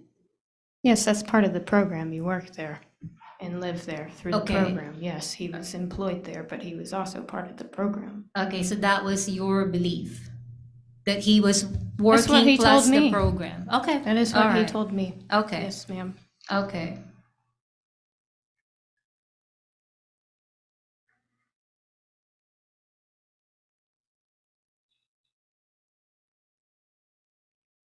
You testified that he was selling drugs. Do you Yes. remember that? I do. Do you know who he sold them to? Yes, I do. Can you give me names? Let's see. At our first apartment, he was selling them to our neighbor. He had a weird last name. It's a really beefy guy. And then he also had another friend that he worked with. He sold that to him as well. He sold drugs just out to strangers as well. And then within the last house that we were abiding in, he sold them to another neighbor of ours. His name, he had red hair. He lived in a barn.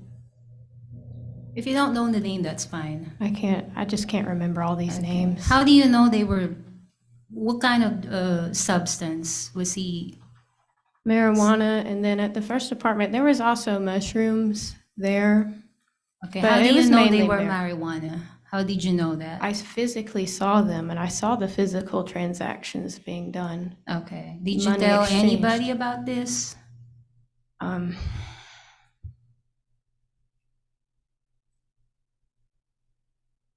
May have told my mom. She knew this stuff was happening. Okay.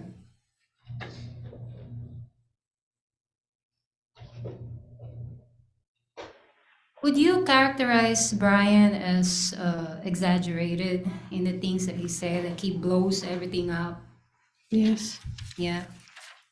Arrogant, very arrogant. thinks full, like very full of himself, basically.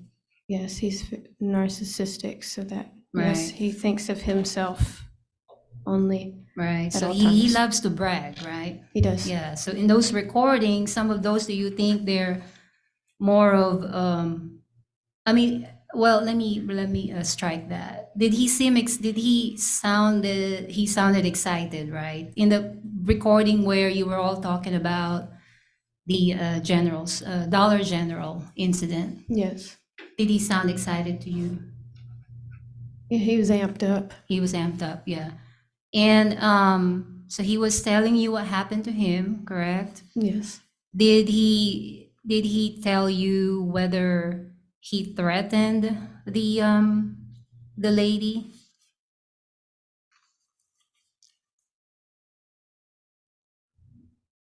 Did he tell her that he was threatening her? Is that what? Did he say anything along the lines of him directly threatening that woman? Yeah, he said he was screaming stuff at her as he was going around on the motorcycle, Okay. circling their vehicle. Okay. It wasn't just that lady in the car. There was a few other people in there. They were coming home from a funeral. Okay.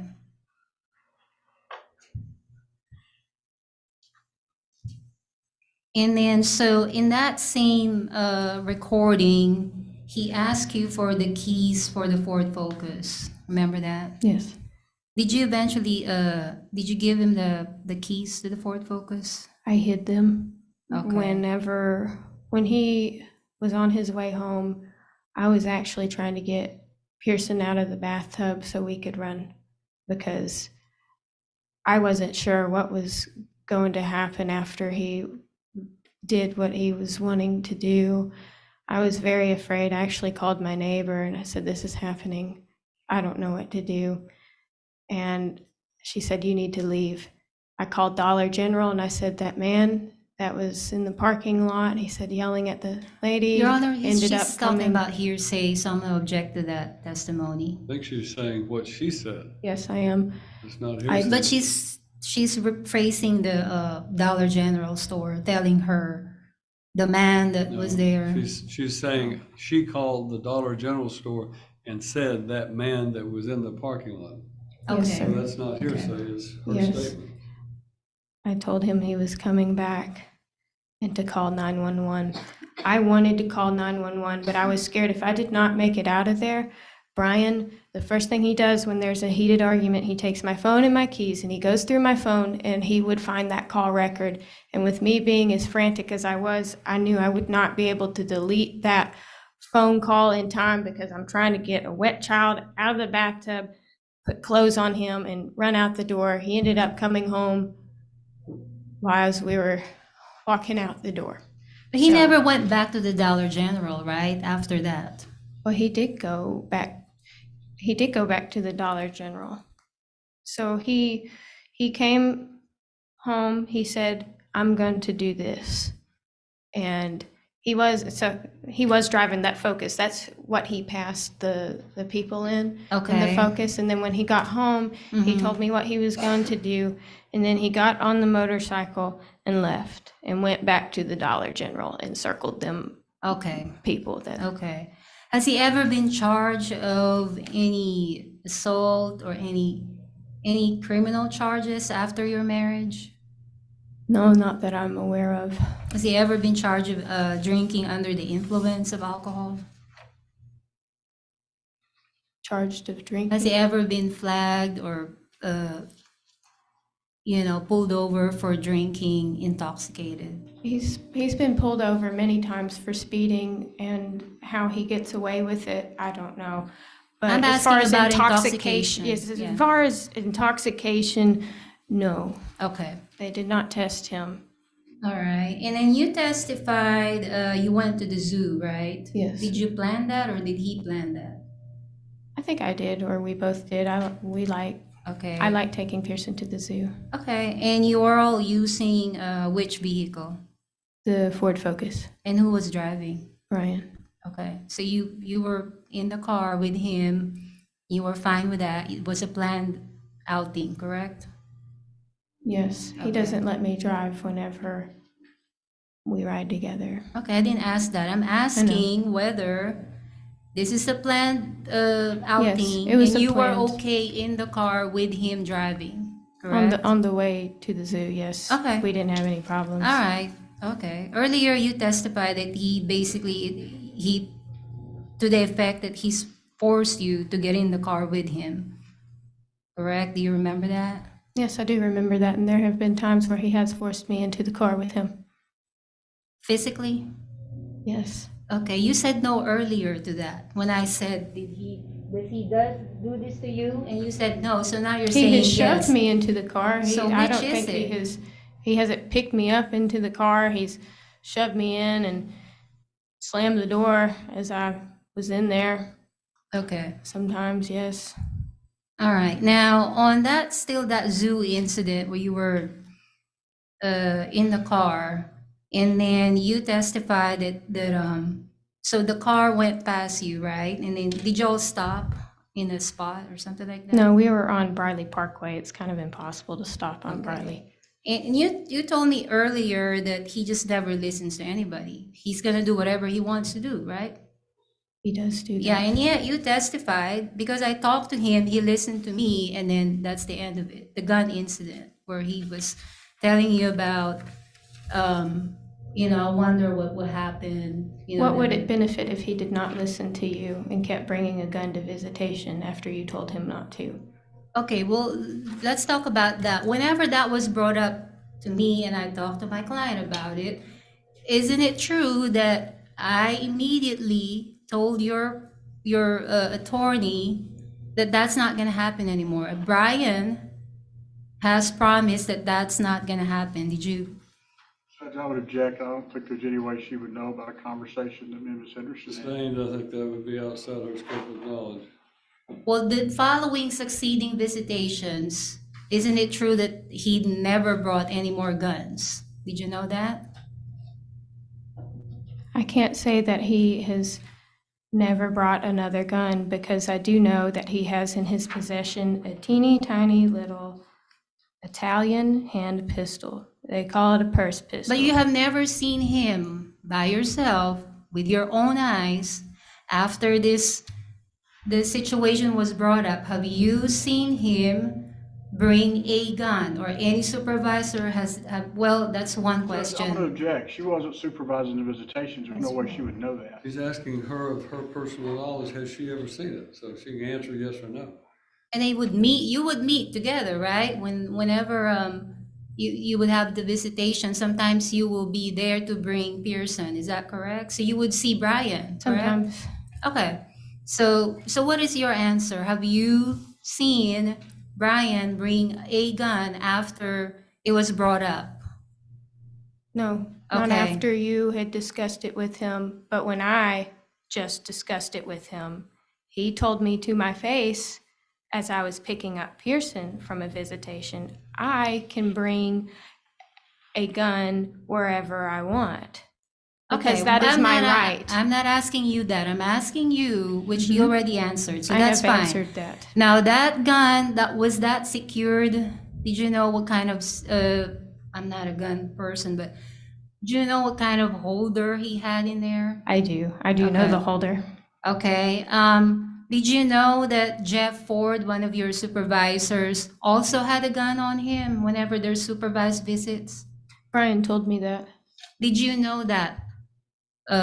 Just on your own personal knowledge, have you seen him bring guns I have not. or a gun? No, I've Okay. never seen. Okay. You've never seen it. Okay. No, ma'am. So you were not aware that Mr. Ford also brought a gun in his person whenever there was a visit? Not physically with my own eyes. Okay. Now, is there a court order for a drug test for him? Has there been? Is that what you're asking? Yeah. Has there been? Do you know if there's any court order that we need to be aware of? No, I asked, can we have him drug tested, and it never happened. Never legally came to play. So the answer is no, there's no court-ordered drug test No, for him there's to do. not. Okay. That's, sorry. All right. Just answer And who's changing the diapers during the visits? Brian is. He Okay, is so now. it's not true that he only changed the diapers twice per your testimony, correct? It is true because he only changed the diapers twice while we were together. Now, during these supervised visitations, he has been. Okay. Did you ever put your hands on Brian? Did I ever put my hands on Brian? Yes. Yes, I have smacked him before. Where did you smack him before? On his face. Okay. Did you ever punch him?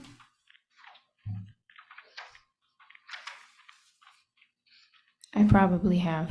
Okay. Did Brian ever physically hurt Pearson? He hurt me while I was pregnant. I'm asking you if did Brian ever hurt Pearson? Not you. But I was pregnant, so if he hurts me, he hurts Pearson. Okay, well, you didn't tell me that in your top 1, 2, 3, 4, top 5 concerns. I never heard anything about physical abuse. So now you're saying that. But you've that- read my No, interrogatory I'm not talking questions. about that. I thought, ask you, and maybe you just forgot that these are your top 5s. That would be your top, surely, right? If you were really physically abused. That goes along with anger. Oh, Jeff, written argumentative. Her number one of the top 5 was anger out of this situation. We've talked about all of that at this point. I Well, don't see the relevance. her question has to do with whether or not he had ever physically hurt her. Your question is whether or not Mr. Gramman has ever physically hurt her or hurt the child, I think is what you're asking. And her response was he had hurt her while she was pregnant, and then in her mind it hurt the child. And then what was your next question? Well, basically, Your Honor, the purpose of the question is to show inconsistencies in her testimony. I asked her for her top 5 or 6 concerns. She never mentioned anything about the physical abuse, and so now she's bringing it up. So I don't know what the objection was as far as. Jeff's argumentative. She brought out anger as the number one issue. And she's trying to make it sound like, oh, you never said anything about it. Well, anger issues and abuse issues are sometimes the same, sometimes are different. So overrule the objection, you can ask the question. Okay, so, and I think she already answered, Your Honor. Now the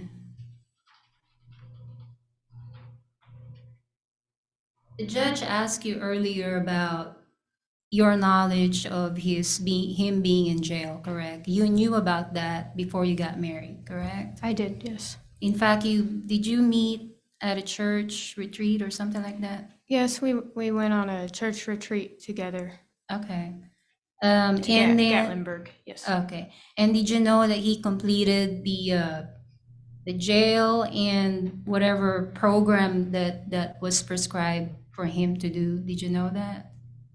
And he completed That the his Timothy sentence. Hill, the sentence and the Timothy Hill program. Did you know that he completed that? No, he did. I don't think he completed Timothy Hill. To my knowledge, he actually just stopped doing Timothy Hill because he found me and took me as a free ride out of there. Okay. He didn't and- like Timothy Hill. But he was working at Timothy Hill here in Tennessee. Is that right? They gave him a job. Yes. Is that right? Okay. And then you went on, dated, and got married. Is that right? We went on and dated, and he ended up getting another job at J&S Construction outside of where he was living and working out. Okay. So then he could quit, the retreat and start work for J&S. It paid more. Okay.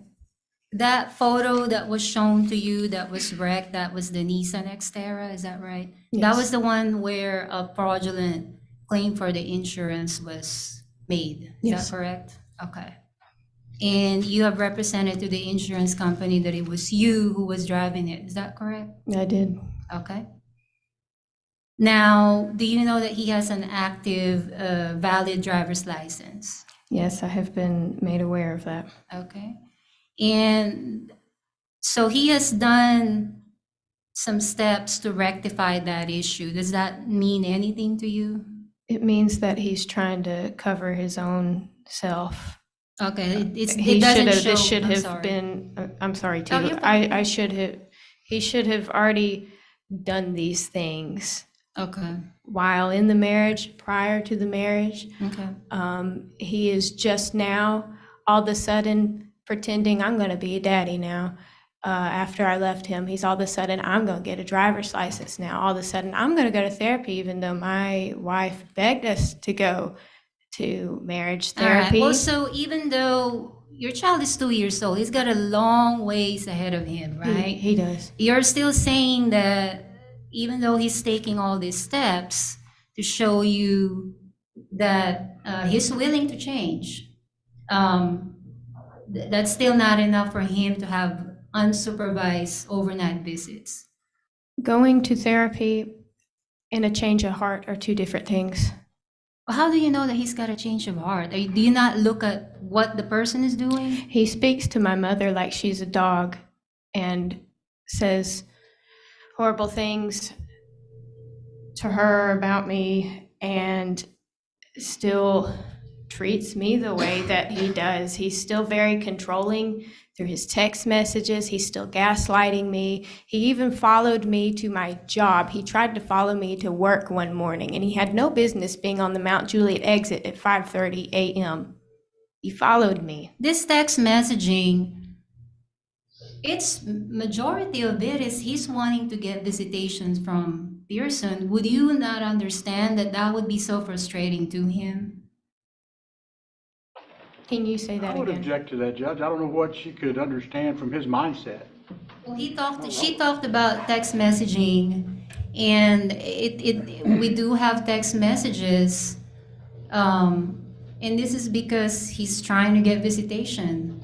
And he can testify to that, but she can't testify about his mindset. Sustain the objection. Okay.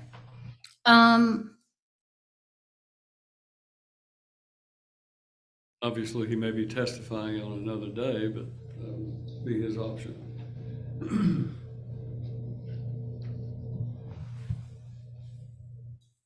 Do you know what Main Streets, the company that did Brian's assessment and the programs, that was the company that facilitated. Do you know any of their qualifications? Any of their qualifications? Yes. No. Okay. Because you testified that you, to the effect that you do not accept their certification or any of Brian's accomplishments from that company. No, because Brian knows exactly what he's doing. He's a very, very smart individual. Okay, so even if it's not Main Street, even if it's John Hopkins or whatever, it's still not going to be acceptable to you. Is that right? They would, I think a good counselor, a good psychiatrist would see straight through Brian. Okay. So the person in Main Street who does all this, they can't see through Brian? Do you know their qualifications? He's She's a, asking answered. She doesn't know the qualifications of Main Street. Sustained. he's a manipulator. He's very, very good Sustain at the it. objection, ma'am, you don't need to answer it. Oh, I'm sorry. Okay, let me just look at my notes here. I should be done.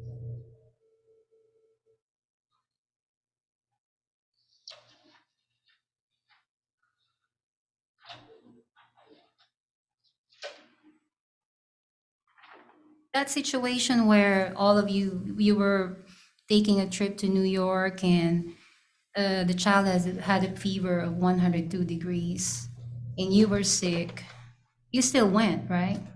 You Yes. agreed to go. I Okay. didn't agree to go. He made us go. Okay. He made you go. Yes, I Okay. did not want to go. You didn't take the child to the doctor? I did not because his fever was subsiding toward the end Oh. and toward the end, but it was still there. And I knew we didn't need to take him to the doctor because it was a sustained sickness. It didn't get worse. Okay. And I just kept giving him Tylenol and it was helping. So was it subsiding before you got on the plane? Is that why you decided? It was slightly subsiding. Okay. How old was the Pearson then? Do you remember? Well, it was in January, so that would have made him.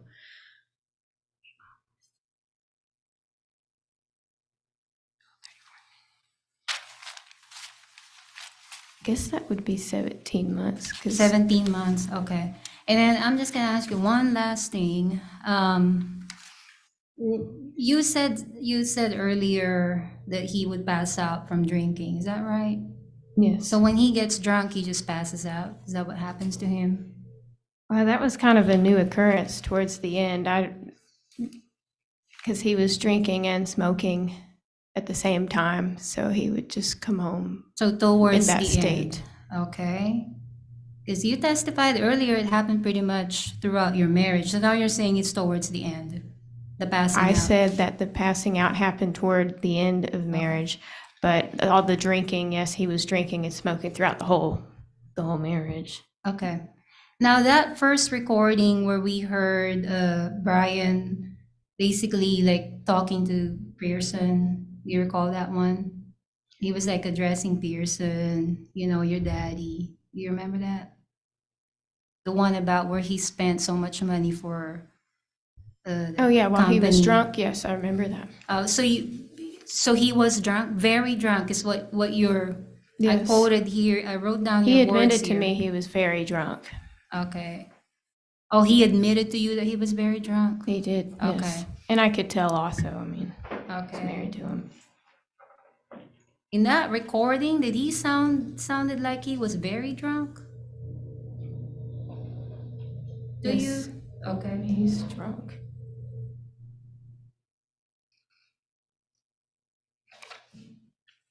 And then your attorney introduced the check for $50. Is that for cleaning? Yes, that's I do her once a month, so I've cleaned for her twice now. Okay. Well, so I got your transactions and I got several here, but it doesn't have an amount. So I'm gonna ask you if you can identify this so we can calculate the. Do you want me to come up there? Yeah, hold on now. Okay.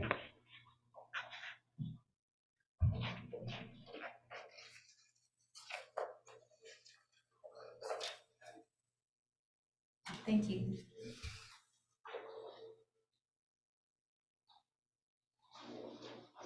I have some that are in my folder that are highlighted. Okay, I just want to know how much average in a month, how much do you make out of the out of cleaning. Like this one here on the first page, you got summer. It's a picture of a house. I'm assuming that's house cleaning that you did for her. Is that correct? Yes. Okay. And then another one that July 25, and then floors, July 14. And then if you go over, you got August 24, that's a house, Bobby Ford. I'm sorry, next down, August 11, that's a house.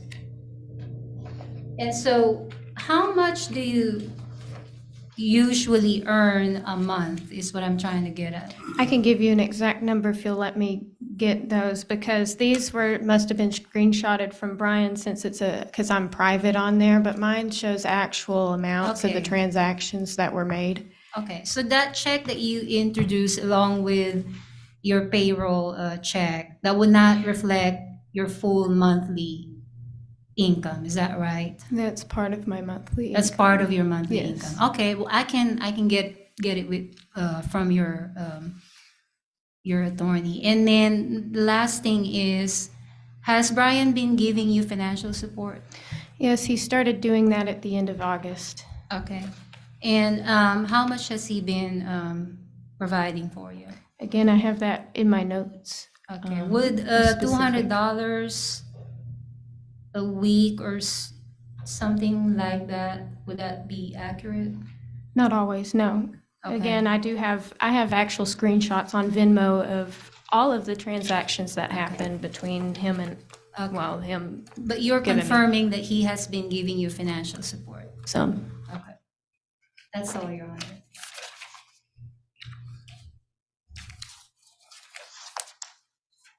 You said you had hit Brian, or smacked Brian, I think, at one point.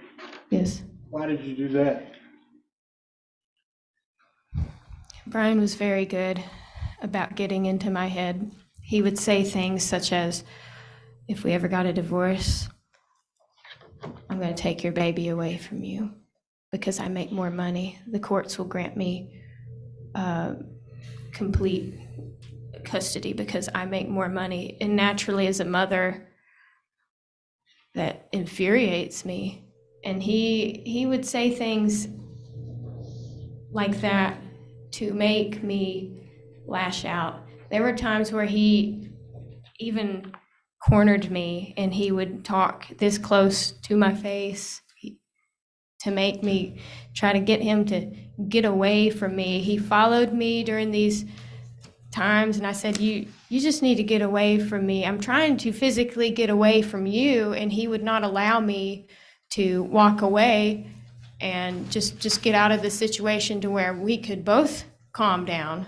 But he wanted me to lash out after saying things such as I'm gonna take your baby away from you one day. So, you talked about anger. As far as the number one thing that you put out here, you said list 5, you list that number 1. The anger, as far as Brian's anger, and your issues with that, when he's angry, are you scared? I'm terrified. And he has physically abused you before. Yes, and our animals. Which animals did he abuse? All of them. First we had a cat and a puppy. And then we had another cat and another dog, a puppy. He abused all of them, but he found favor in the second cat, so he wasn't as bad to the second cat, but to these animals, he was extremely cruel. And our first cat, he got angry with it. It did have a nasty habit of chewing up phone cords. It just was a cord chewer. So I tried to pick up the cords and, not have that be an issue. Well, he ended up finding a cord one day and Brian lost his mind. He got that cord that he had chewed and he took the cat to one of the bathrooms. We had 2.5 bathrooms. So he took him to the spare bathroom up in the second bedroom and he started beating the cat. He beat the cat for 10 minutes with Was there this blood? cord. There was blood everywhere. I begged him to stop, and he didn't listen to me. And then I went back in there after 10 minutes of hearing this, and I said, "You have got to stop. You're killing this cat." And he turned around, and his eyes were not his, and he went into our bedroom and completely destroyed it. And I went into the bedroom trying to calm him down, just stop, let's talk about this. And I had to physically jump out of the way of him flipping the bed. And I was jumping over broken glass. He broke 2 mirrors of mine, and the room was a horrific scene. And this whole thing stemmed from a cat chewing on a This cord. whole thing stemmed from the cat. What kind of abuse about the dog?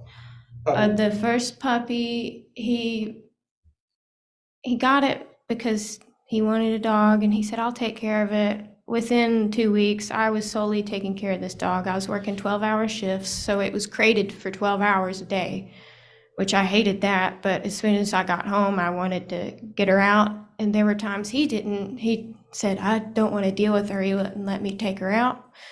And if she was just acting like a puppy and disobeying, he would kick her, he would punch her, he would just smack her. And then one day she ended up biting him back, and he punched her in the mouth and in the eye and tied her up to the jet ski thing outside. And I was coming home from work. It was the night before Thanksgiving. And I pulled in, and our dog is chained up to this thing, and she looks horrible. And I saw Brian's arm. She did bite him, but I knew better. I said, "What did you do to her to make her bite you?" And he said, "Oh, she went after a roll I was making." He was trying to pick it up, and he said that she bit him. I don't really believe that. She wasn't an aggressive animal. He probably provoked her. You said he never finished the Timothy Hill program. He did not. Has he ever completed any sort that you know of helpful program? No, He's been in how many that you know of? just Timothy Hill. When he was young, he went to a lot of therapy. His aunt and uncle paid for a lot of therapy for him when he was younger, but I don't know of any other programs that he went through. When you're talking about the insurance claim, Mr. Graham made you say that you were driving, correct? Yes, he did. And that's because he didn't have a license, correct? Yes, And it was fear of him getting into trouble for that, correct? it was. And he asked you to take the fall for that because he didn't want to get in trouble. Yes, and my record is, forever tainted by that. And you were scared not to do that? Yeah. You have an issue with Main Street basically because they don't, in their synopsis, say that there are no recommendations, correct? Yes, he's not getting Yes, evaluated. Your Honor, that's not in evidence at this point. I I'll haven't withdraw the had question. Well, I would sustain your question, but he's withdrawn. I would sustain your objection, but he's withdrawn the question. You feel like if you go somewhere with a psychiatrist or psychologist, that a proper history needs to be given to that individual so that they can properly counsel Mr. Graham? Yes, and it would have to not be just for a month or two. This needs to be a consistent thing. If he's truly wanting Pearson and to give him something good, he needs to be very consistent. But again, with everything that I've seen within the past 3 years of our marriage, You said he don't followed see- you to your job. he did. He followed me to my When? job. When was that? Sometime last month. I have it written in my All right. calendar. I wish I would have That's brought it okay. up It here was so I last had month, dates. though. It was recent. It's very recent, yes. I didn't Did let he him. ever say what he wanted? No. He acted like it didn't happen and I didn't address it. I just filed a police report on it. The drinking and smoking where he's passing out, that's recent, correct? Where he's passing out when we were living together, yes. Yes. Everyday occurrence for the past like 2-3 Mr. Holly, months I that we were need to together. take this. We'll be in a short recess. Yes, sir. All right.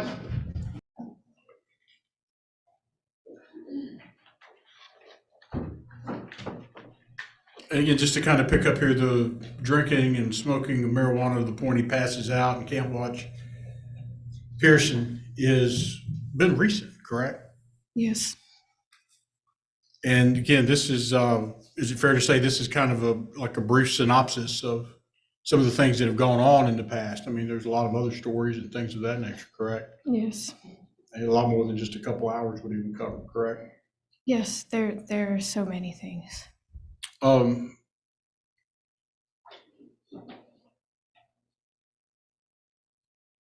were cross-examined about, how he drank and how he reacted with Pearson and things of that nature. There was another episode that talks about that when you guys were at a place called Anarchista, correct? Yes. Tell the court about that.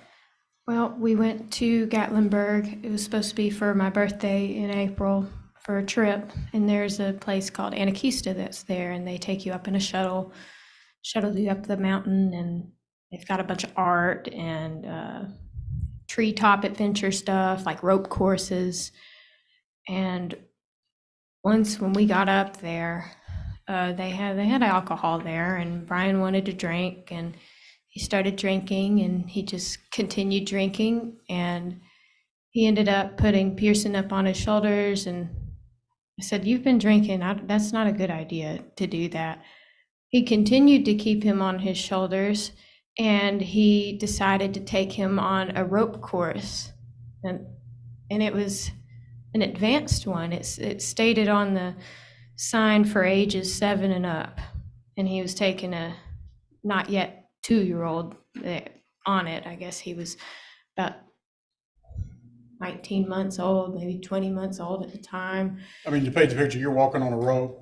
Yes, like And you're 50, you're 60 walking on feet. multiple things that are attached to ropes, so it's all balance and coordination. It's difficult, and I'm a pretty coordinated individual.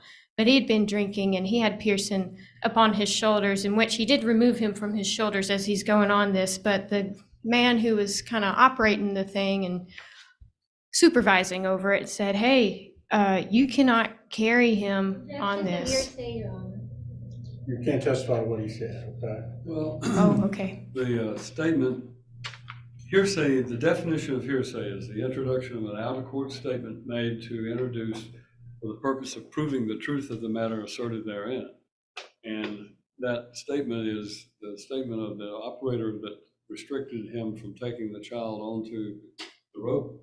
It's not, the truth of whether he should or should not or can or cannot take it is not an issue. Overrule the objection.